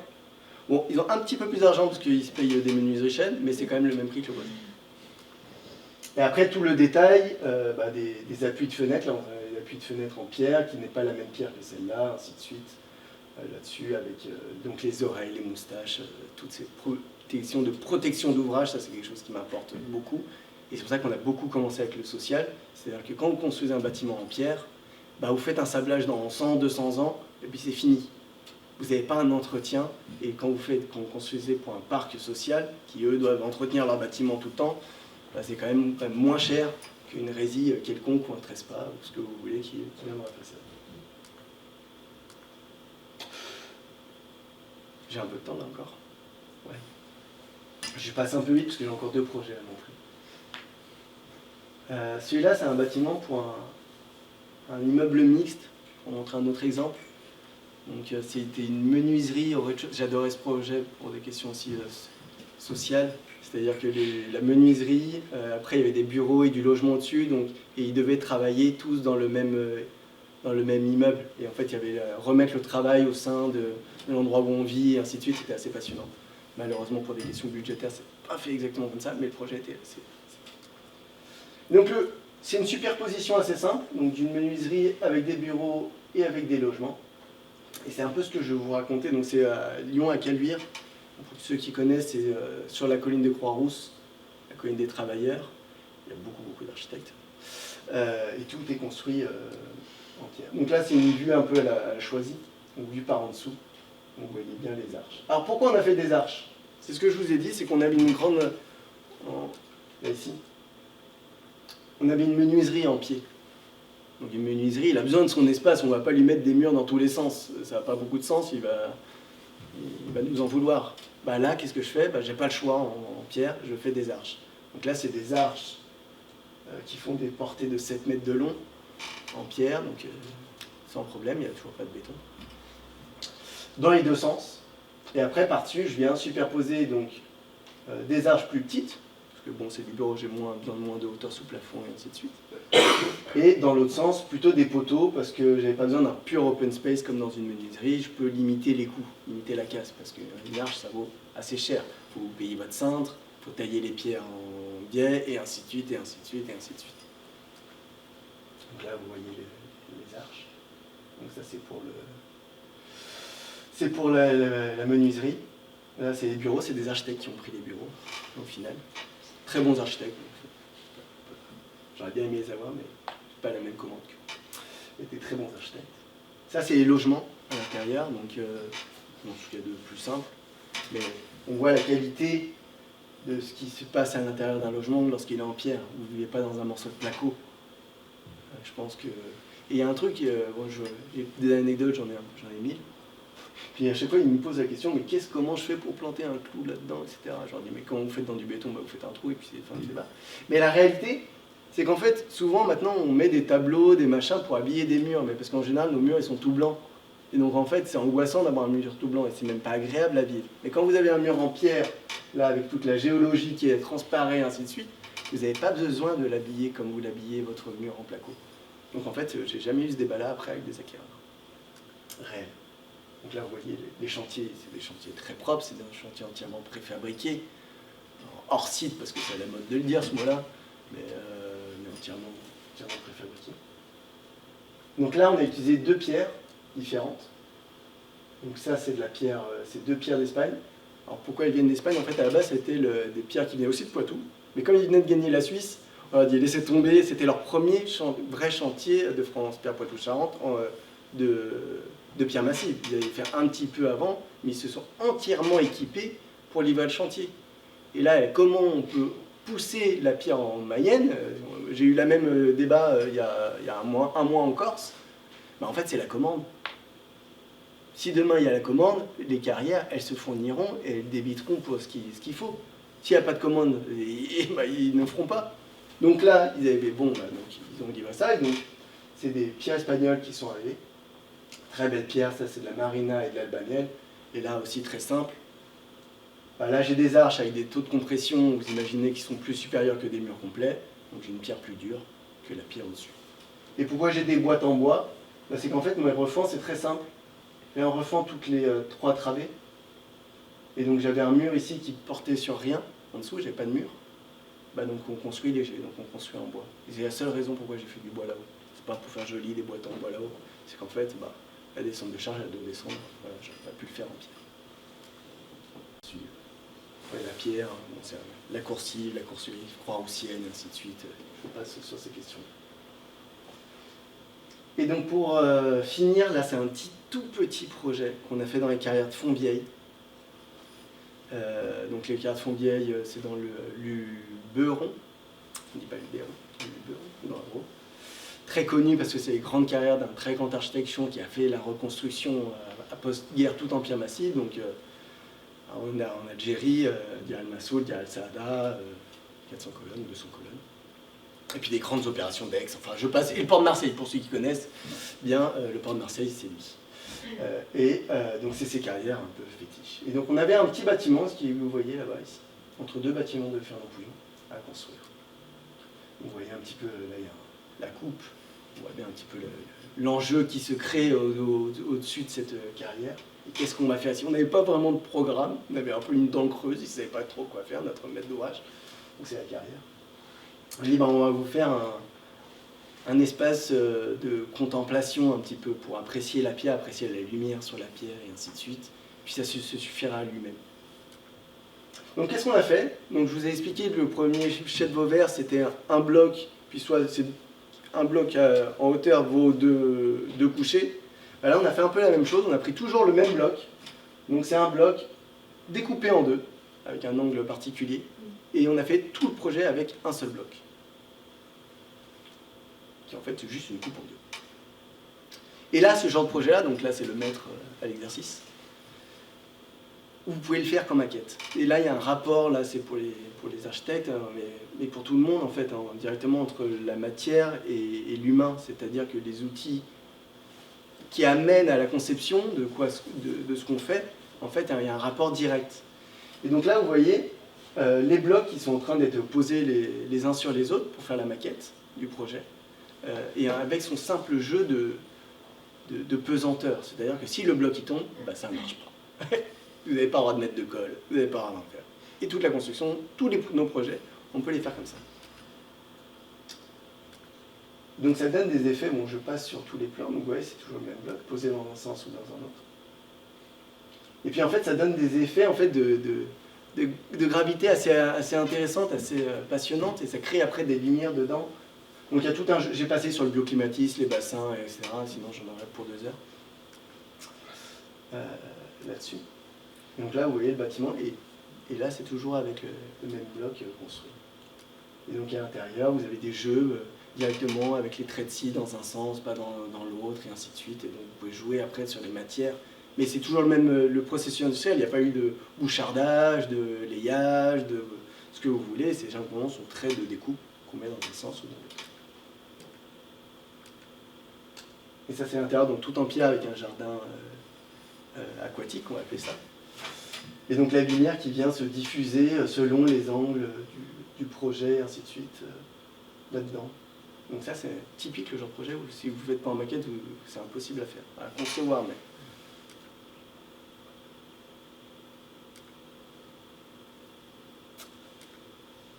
Et je finis, tiens celui-là il est quand même pas mal. C'est un projet qu'on est en cours de livraison.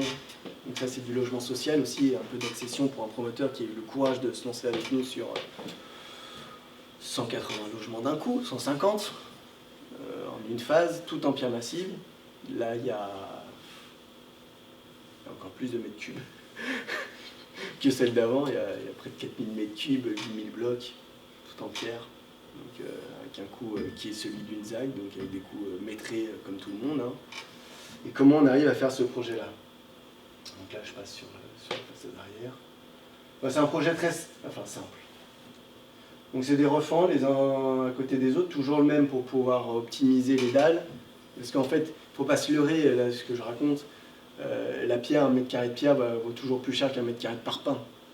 Mais en fait, c'est la matière grise qui coûte pas cher, entre guillemets, si on enlève nos honoraires. Pour se payer la pierre, il faut avoir une connaissance très importante de la matière et de la construction. C'est-à-dire que si vous optimisez, vous faites 300 fois la même fenêtre, bah, elle vous vaudra moins cher que si vous faites 15 fenêtres différentes. Si vous avez toujours la même dalle de béton avec les mêmes coffrages, bah, vous allez pouvoir diminuer au prix de coffrage. Et c'est comme ça qu'on arrive à se payer la pierre. C'est que tout est optimisé sur tout le projet pour payer pour les habitants. Parce que je le redis encore une fois, si on fait ça, c'est pas parce que la pierre c'est joli, ça nous fait marrer, et ainsi de suite. C'est que c'est des questions de sanitaire pour les usagers. Ils sont construits pour eux et pas pour nous. Ça c'est quand même un point. Donc voilà, toujours le même enfant. Avec un système, là on appelle de galerie, parce qu'en fait on a réussi à faire passer ça à notre promoteur aussi. De passer sur les coopératives helvétiques, les habitats coopératifs helvétiques, où en fait les galeries, les coursives et les terrasses sont tous mélangés. On a réussi à faire ça pour de l'accession avec ça a été... Mais on a gagné, et au final là ça se livre et ça se fait jusqu'au bout. Donc c'est 150 logements autour de 3 cages d'escalier. Et on prend un grand travail pour que les logements sociaux soient avec les mêmes prestations que les logements en accession. Ça c'est un truc un peu rigide aussi chez nous. Et donc là, vous voyez les terrasses, et ainsi de suite. Et donc là, vous voyez les plans de calpinage. Et là, on a utilisé 6 pierres différentes. Alors, en fait, c'est assez simple, et monsieur le directeur le disait tout à l'heure. Bah, on utilise les pierres dures en bas, et puis plus on monte dans les étages, plus on utilise des pierres tendres. Bah, en fait, on a caractérisé toutes les pierres une par une pour savoir quelle est la contrainte qui allait s'appliquer dessus. Et au final, bah, ça donne des plans de calpinage comme ça. Par exemple, les jambages, là, ici, bah, j'ai des pierres un petit peu plus dures, et ainsi de suite. Parce qu'en fait, j'ai un trou, ici, là, voilà, j'ai une dalle. Donc j'ai des forces qui vont s'appliquer en pyramide comme ça. Donc j'ai des forces qui s'appliquent un peu plus fort. Donc j'ai besoin de pierres plus dures. Pourquoi? Le rapport de prix entre cette pierre-là qui vaut 1500 € le mètre cube et celle-là qui est la pierre standard qui environ vaut 400 € le mètre cube, ben voilà, elle se fait là l'économie aussi.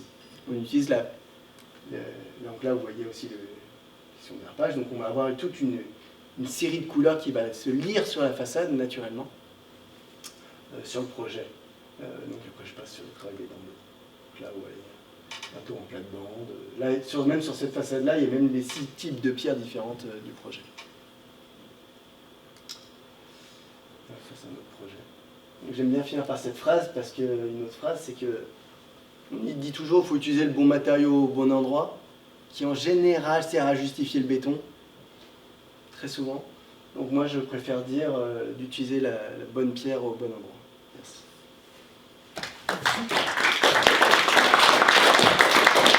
Ah, il y a peut-être des questions, alors c'est à la fin. Non, c'est bon. Vous avez une question? Après, cette petite vidéo qui montre un peu, ça dure quelques minutes, qui montre votre formation et comment on travaille la pierre en tant que tailleur de pierre. Après, si vous voulez commenter à la suite, vous verrez.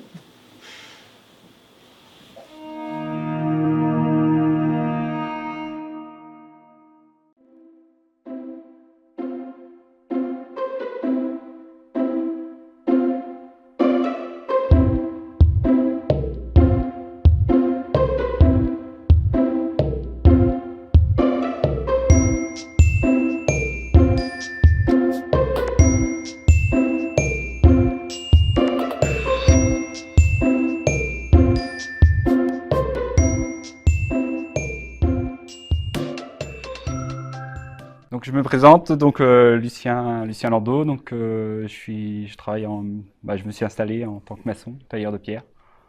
Donc mon métier consiste vraiment à se baser sur la restauration, maçonnerie de pierre, taille de pierre. On fait de la projection chaud-chambre en finition à l'intérieur, toute la façade, tout l'intérieur de la maison, finalement jusqu'au dallage tomette au sol. En respectant les matériaux, en travaillant à la chaux. À la base, je voulais travailler dehors. Donc après, il y avait le choix entre la menuiserie. J'avais fait un stage en charpente et puis en maçonnerie. Finalement, c'est en faisant un stage en charpente que j'ai vu de la maçonnerie, des personnes qui maçonnaient de la pierre, que je me suis lancé dans la maçonnerie. Et finalement, ça m'a bien aidé tout au long de mon parcours de formation, donc CAP, DT, DUT. Petit à petit, on découvre le métier. Quand on démarre en tant qu'apprenti, surtout que j'ai démarré dans le neuf et puis on ne faisait pas forcément les tâches les plus intéressantes. Une fois le chantier fini, il n'y avait pas un cachet. Mais petit à petit, à évoluer, à savoir faire. On a envie de toujours savoir plus et puis depuis que je me suis installé, ça a augmenté encore plus. On découvre plein de choses dans les matériaux, les nouveaux matériaux. Les matériaux nobles, type le chanvre, la chaux, je mélange de la terre avec. Donc on réutilise finalement les matériaux locaux au lieu d'aller chercher à droite à gauche. J'ai pu aller au Canada, découvrir le métier là-bas. Et on découvre que finalement le maçon passe en dernier parce que là-bas il y a beaucoup de briques et l'ossature bois est faite avant. Et puis après, le maçon vient après pour rhabiller en briques. Donc toute une technique là-dessus, super intéressante aussi. Puis découvrir le paysage par là-bas par la même occasion, donc super intéressant. Donc ça fait à peu près 12 ans que j'ai démarré, oui, à peu près, dont 4 ans en apprentissage, et après CDI, et depuis 4 ans maintenant, je me suis installé. Dès le début, j'ai travaillé avec une personne, donc on s'est toujours trouvé 2, voire 3, 4. J'ai eu des apprentis, un apprenti compagnon, qui fait son tour de France avec les compagnons, et finalement, la personne que j'ai embauchée en CDI, c'est une personne qui a à la base, qui n'a pas de formation de maçonnerie, mais en cuisine depuis 6 ans. Finalement, il voulait changer de métier, et puis le connaissant un peu en amont, ça s'est fait comme ça. Il a démarré, un essai de 3 mois, puis ça fonctionne à merveille. Souvent, quand on pense aux maçons, on pense souvent au parpaing, je suppose. Je suis presque sûr, alors qu'on peut faire la preuve des belles restaurations. L'idéal, ce serait de voir un chantier avant et puis après, une fois fini, et je pense que ça donnera envie un peu plus à aller vers la restauration. Je me base là-dessus parce que je fais que ça finalement, mais oui. Ce qui fait plaisir, c'est que les clients, oui, c'est que les clients déjà ils sont satisfaits, ils sont contents. Souvent ils en reparlent à leurs voisins, à leur famille, que des fois on se retrouve à travailler assez loin. Mais l'avantage, le fait d'aller travailler assez loin, il y a la confiance. Du coup, c'est déjà beaucoup plus facile à travailler. On n'a pas de, il y a pas de barrière. On travaille vraiment. Il y a un meilleur échange du coup et une meilleure compréhension avec les clients.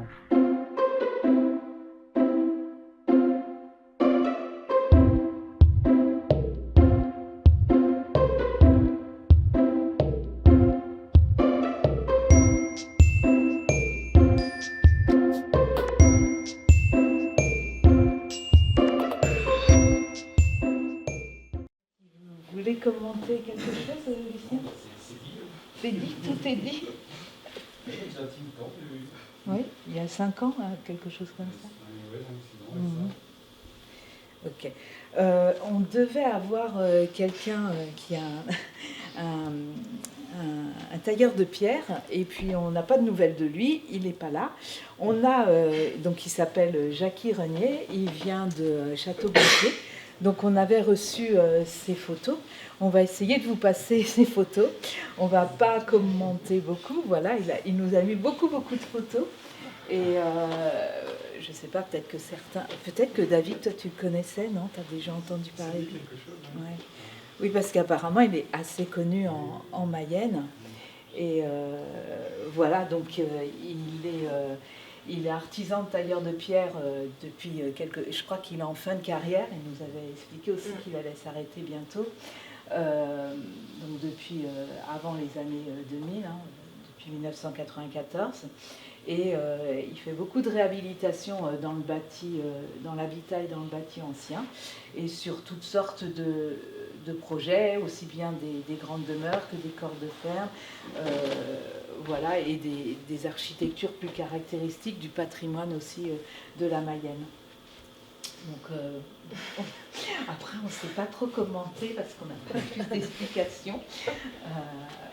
C'est un exemple de ces chantiers. Il fait aussi des ouvrages qui sont liés à la pierre, mais qui peuvent être des monuments ou autres. Encore un bel édifice aussi. On a essayé de ranger un peu toutes ces photos qui étaient forcément sans légende, un peu classées, pas du tout classées, qui étaient dans le désordre. Donc il a fallu essayer de construire un peu un discours autour de ces photos. Donc on a fait plusieurs catégories. Et donc là, vous arrivez sur la catégorie portique, portail, porche. Voilà, avec une autre échelle, des choses plus modestes aussi. Et puis là, aussi tout le travail de la pierre, comme on la retrouve en Mayenne pour les encadrements, toutes les modénatures, les corniches, les bandeaux, dont parlait aussi d'une autre façon Jean-Manuel tout à l'heure. On voit aussi des lucarnes. Très habillé.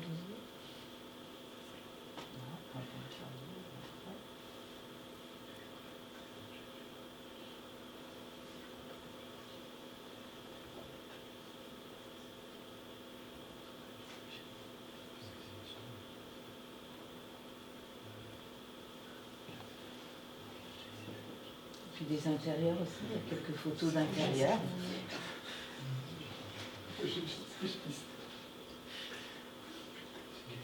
Voilà. Désolée, on n'a pas les explications. On ne peut pas en parler plus. Je ne sais pas si, Lucien, vous voulez ajouter quelque chose sur le travail de la pierre et du tailleur de pierre en général. C'est un beau métier. Bon, après, je pense qu'il est bien là-dessus. Sinon, on va continuer avec Carmen, donc Carmen Maurice qui va nous présenter aussi sa façon d'aborder la pierre dans ses projets. Et juste pour la petite histoire, elle l'aurait peut-être dit, je ne sais pas si elle va le dire, Carmen, mais donc Carmen et Jean-Manuel ont travaillé ensemble à l'agence Pérodin. Voilà, je vous laisse. Bonjour, donc Carmen Maurice, du coup je suis architecte implantée à Vannes et je suis d'origine mayonnaise. Donc quand j'ai commencé mon activité il y a 4 ans, je me suis installée du coup en Bretagne et j'ai eu l'opportunité de travailler sur un projet en pierre massive du coup à Laval. Donc c'est une construction neuve. J'ai été missionnée donc, pour concevoir cette maison qui fait environ 300 mètres carrés. Donc le choix de la pierre n'était pas une volonté forcément du client. Le cahier des charges, c'était donc des clients qui habitaient déjà en centre-ville à Laval, donc qui étaient assez attachés à leur maison historique. Mais ils avaient pas mal de contraintes d'un point de vue fonctionnel dans leur maison, et donc ils souhaitaient déménager pour repartir à zéro et imaginer une maison qui soit adaptée à leur façon de vivre. Et donc ça faisait déjà un certain nombre d'années qu'ils cherchaient une maison à rénover dans le centre-ville. Je pense qu'ils étaient assez attachés aux vieilles pierres, et donc ils ne trouvaient pas chaussures à leurs pieds. Et donc moi, quand je suis arrivée là, ils ont fini par trouver une maison, un terrain en centre-ville, donc qui était assez rare à trouver. Et donc moi, je leur ai proposé du coup de construire une maison en pierre massive pour justement qu'ils puissent garder cette affinité qu'ils avaient avec la pierre, mais d'une nouvelle manière. Donc comme j'avais été formée à la bonne école chez Gilles et Jean-Manuel Perraudin, du coup je leur ai fait visiter une des maisons d'ailleurs qu'avait réalisé l'agence Perraudin à Lyon, pour les convaincre aussi et qu'ils se rendent compte de ce que c'était de construire en pierre massive. Et donc une fois qu'ils ont visité, donc c'était la maison à Lyon, ils étaient convaincus tout de suite de partir sur ce mode constructif-là. Donc après, il a fallu choisir quelle pierre. Donc là, on a cherché un petit peu dans le territoire les pierres les plus locales possibles. Donc il y avait la pierre granitique qui était plutôt dans le nord Mayenne, qui était possible. Donc on était allé voir une carrière là-bas. Et après, les plus proches, c'est donc les pierres calcaires. Donc là, qui est une pierre à côté de Poitiers, donc la pierre de Minier qui a aussi utilisé l'agence Perraudin pour leur projet en Suisse.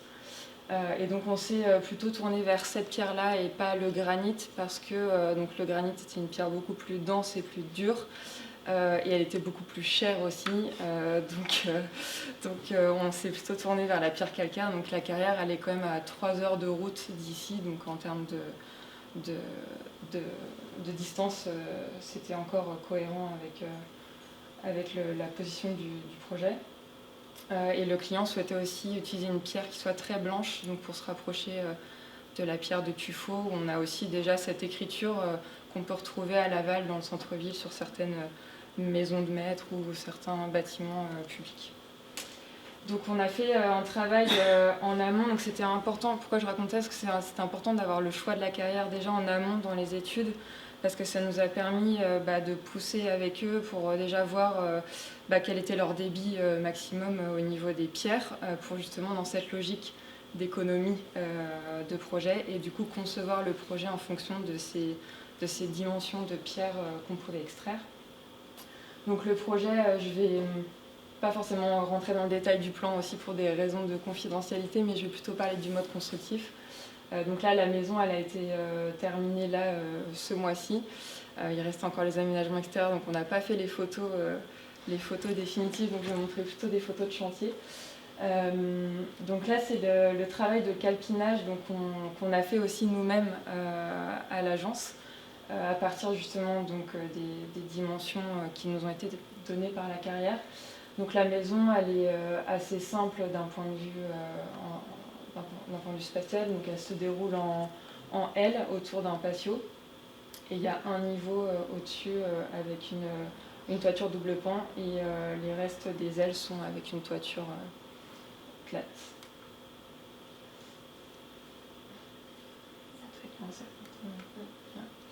Donc bon, c'était pour parler du choix de la pierre. Donc là, je vais passer assez vite, mais c'est un peu ce que racontait aussi Jean-Manuel, donc le travail du calpinage, où donc numéroter chaque pierre, les dimensionner et donc faire les plans de chaque façade. Donc ça nous a permis après de transmettre ça aux entreprises pour qu'ils puissent chiffrer le projet. Et ensuite en chantier, donc nous on avait travaillé avec une entreprise Grevet-Prévosto, donc on en avait consulté d'autres. Donc le client avait aussi fait le choix de travailler avec cette entreprise-là qui est aussi tailleur de pierre, donc qui ont une bonne connaissance de la pierre. qui eux ont un calpineur en interne, donc ils ont aussi revérifié derrière nous le calpinage qu'on avait fait pour que ce soit en adéquation avec leur façon dont ils allaient monter la maison ensuite. Donc ensuite, voilà, chaque pierre est numérotée, donc il y a une liste de débit qui est transmise à la carrière. Et donc la carrière ensuite débite tous les blocs, donc, comme a montré Jean-Manuel tout à l'heure. Et ensuite elles arrivent sur site et donc on voit là elles sont numérotées sur la photo en haut à droite. Et donc c'est comme expliqué tout à l'heure Jean-Manuel, encore une fois, c'est comme un travail de Lego où on empile les volumes, les pièces les unes sur les autres. Donc on a commencé la maison, on a commencé par dérouler la première assise et puis ensuite on est monté petit à petit. Ça permet d'avoir déjà tous les angles de la maison qui sont posés et puis ensuite on a pu dérouler sur les autres étages. Donc voilà, on monte les étages. Donc on avait une grue avec, on enlevait les pierres avec une pince. Voilà. Et donc on a certains détails spécifiques, donc avec des découpes particulières, notamment au niveau des linteaux et au niveau des tablettes, au niveau des menuiseries. Et donc à la fin, donc on a le travail des joints. Donc là pareil, on avait fait un certain nombre de prototypes aussi pour trouver la bonne colorimétrie. Il y a plusieurs techniques qui sont possibles. On peut aussi utiliser la poussière de pierre de la carrière pour retrouver exactement la même teinte que la pierre. Ici, on avait fait des tests, justement, on avait demandé à la carrière, mais on n'a pas retenu ce procédé-là parce que ça donnait un rendu qui était trop granuleux et le client préférait un rendu avec un mortier à la chaux qui était préformulé. Donc on est plutôt parti sur ça. Voilà, donc ça c'était pour la construction en pierre massive. Et puis je vais vous parler juste de deux autres projets qui sont en pierre aussi, mais avec une autre technique constructive. Donc là, c'est un projet à Laval aussi, qui était une de mes premières commandes quand j'ai démarré, où la commande c'était de construire un garage en fond de jardin. Donc voilà, programme pas forcément le plus intéressant, mais c'était un bon exercice parce que donc on avait en fait donc tout autour, je sais pas si je peux le pointer là, tout autour donc la maison qui était située ici. Qui était une maison qui était construite dans les années 2000. Et tout autour, on avait dans ce fond de jardin un muret en pierre maçonné en moellon qui était existant. Et donc en fait, la maison des clients avec le salon donnait avec une vue sur ce fond de jardin. Donc toute la question, c'était de comment créer un garage en fond, alors que ça va être la vue principale depuis le salon. Donc l'idée, c'était pas de construire un gros bloc en parpaing enduit, mais d'avoir quelque chose qui soit agréable en tout cas à regarder. Donc on est parti de cette idée de ce mur de clôture, de plutôt venir en prolongement, donc en imaginant, donc on a le mur de clôture, en venant dupliquer deux murs parallèles dans lesquels on allait venir insérer le programme. Donc on a le garage ici avec une partie rangement et on a intégré une cuisine d'été dans cette épaisseur de mur. Et un stockage pour les bûches, parce qu'ils ont une cheminée du coup à l'intérieur. Voilà. Et donc ici, la particularité, c'est qu'on a tous les murs anciens étaient construits en pierre, la pierre bleue de Laval. Voilà. Et donc on a travaillé avec un maçon où en fait on a réussi à retrouver des pierres issues d'un chantier de démolition. Qui est un chantier qui était un ancien château du côté de Fougères. Et donc lui a réussi à racheter un lot issu de la démolition de ce chantier-là pour les récupérer sur ce projet. Et du coup, ça nous a permis d'avoir exactement la même pierre, pas forcément le même calibre de pierre, mais exactement la même nature de pierre que la clôture existante. Donc voilà, tout a été maçonné à la chaux et jontoyé à la chaux. Donc tous les éléments aussi, les linteaux en granit, pareil, sont issus de cette démolition. Voilà, et donc au final, en fond de jardin, on a du coup cette cuisine d'été avec, on avait juste une structure métallique pour assurer la couverture, et donc on a un puits de lumière là, qui vient apporter un éclairage naturel au niveau de la cuisine d'été. Et là, c'est une autre maison, donc c'est un chantier qu'on a en cours. C'est une maison, donc ça c'est en Bretagne, dans le Morbihan. C'est une maison dite néo-bretonne, donc on voit la photo en haut à droite, c'est pas les plus belles maisons du monde. Mais elles étaient, donc là, cette maison a été construite sur une veine granitique. Et on retrouve souvent sur cette typologie de maison des linteaux ou des linteaux ou des encadrements avec de la pierre en granit. Et donc on s'est posé la question, donc là l'idée c'était de créer une extension, une petite extension de 50 mètres carrés sur cette maison. Et donc plutôt que de venir ajouter un volume avec des matériaux qui auraient une écriture complètement différente de l'existant, on a cherché à voir comment on pouvait réutiliser le granit, mais d'une autre manière, pour garder une unité avec la maison, mais lui trouver une écriture plus contemporaine aussi. Donc en fait, on a travaillé avec un système de piliers en pierre de granit, donc qui vient s'enrouler autour de la maison existante et créer l'extension. Donc comment on a trouvé ces pierres?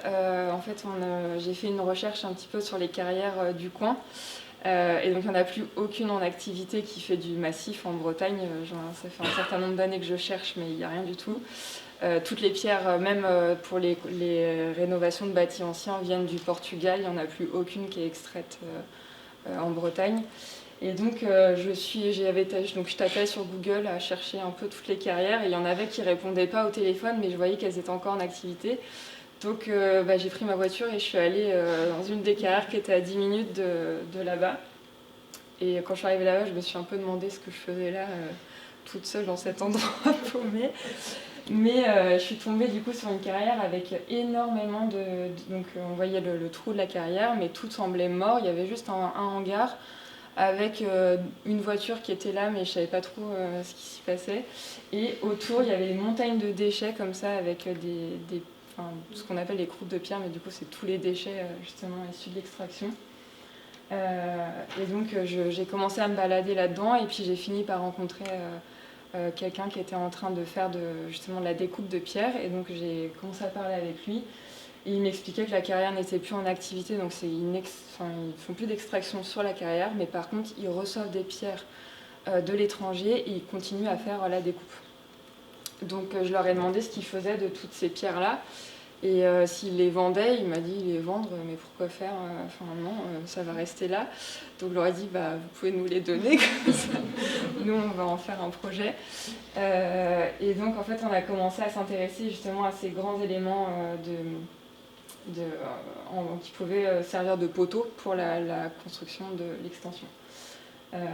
Donc on a commencé à concevoir le projet une fois qu'on a trouvé ce matériau-là.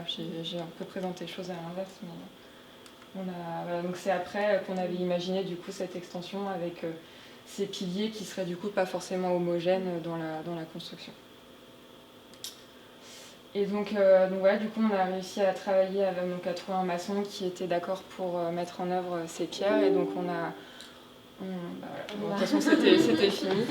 Mais on a repris du coup ces pierres de la carrière, et donc il y en a certaines, on saura pour les prochaines fois, mais il y en a certaines qu'on a pu réemployer et d'autres non pour des questions techniques, parce que ça demandait de les redécouper, ou il y avait des problèmes au niveau de la pose. En tout cas, elles étaient abîmées à certains endroits, donc ça coûtait plus cher de venir faire des reprises que d'en redécouper une.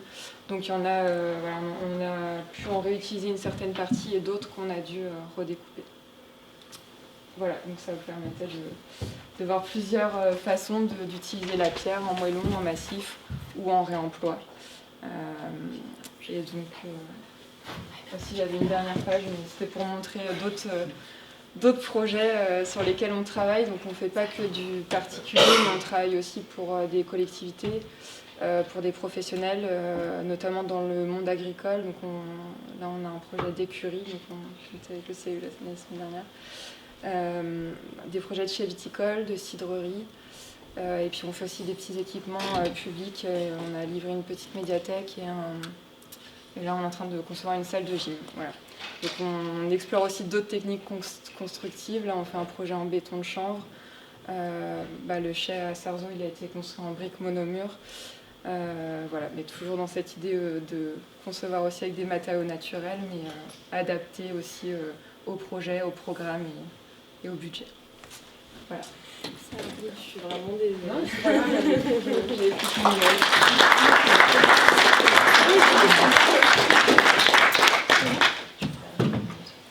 Je ne sais pas si vous voulez poser des questions maintenant. On n'a plus d'intervenants. On va être à peu près dans les heures.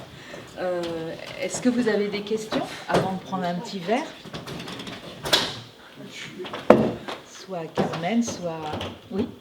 Sur la construction en pierre massive, alors que ce soit dans les grands projets, les modes de fondation, Les fondations n'ont pas de rapport en général avec la superstructure. La fondation est directement liée à la tête de sol.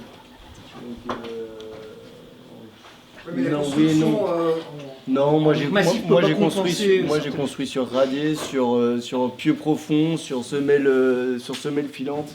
Non, c'est directement lié à vos contraintes de sol. Ce que vous mettez en superstructure n'a aucun rapport avec le type de fondation que vous mettez. Et ça ne peut pas compenser certains états de sol. Non, c'est juste la contrainte de sol de toute façon qui définit vos fondations. Ce que vous mettez en super en général n'a peu de rapport, sauf quelques techniques spécifiques de la fondation, type micro-pieux et autres choses comme ça, mais sur les fondations classiques, type radier, semelle et pieux, ça de toute façon c'est directement lié à si votre sol est bon. Il n'y a pas de contrainte particulière liée à la pierre. Enfin, de ce que je sache.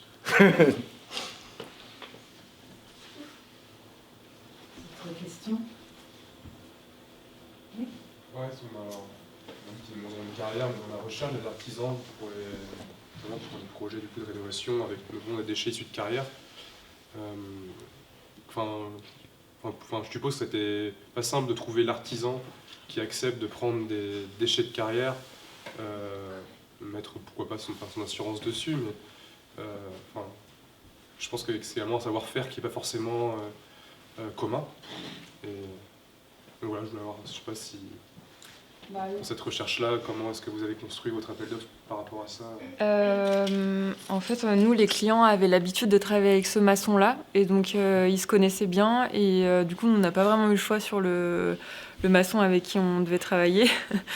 Mais par contre, on lui a parlé du projet, il connaissait des gens qui avaient travaillé dans cette carrière-là, donc il savait où c'était. Et non, en tout cas, il n'a pas eu de remarques particulières. Justement, nous, on essayait de lui poser pas mal de questions en lui disant vous êtes sûr, vous allez vous y prendre comment? Et donc, non, ça ne l'effrayait pas du tout, mais en fait, c'est comme il l'a levé assez facilement. Et puis après, il y avait quand même pas mal de questions d'étanchéité à avoir en pied de mur, parce qu'on a les piliers en pierre et après, on a un plancher bois. Et donc, voilà, c'était des sujets à voir avec le charpentier et le menuisier, notamment, mais sinon non, le maçon il n'avait pas de sujet particulier. Tant qu'il se porte garant, tout se passe bien.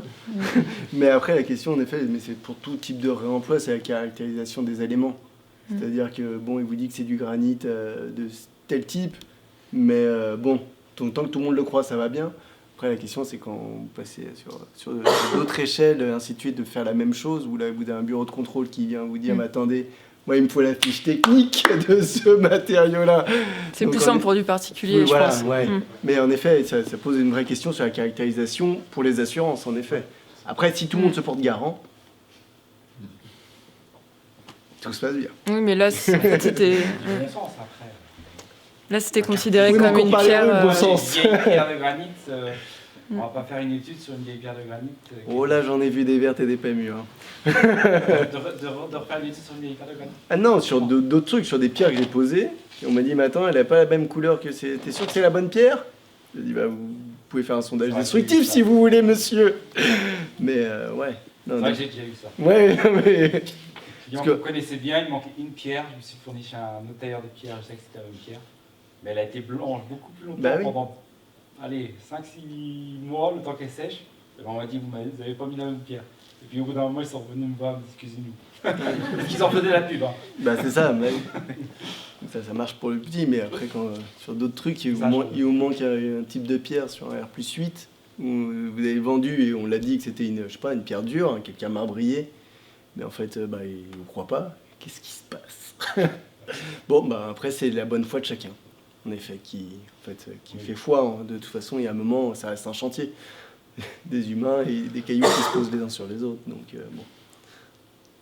Ça marche, mais oui. Bon. Bravo, en tout cas. Et sur vos sujets de construction, on n'a pas parlé de la notion thermique de la pierre. Est-ce que vous pouvez nous en dire quelques mots?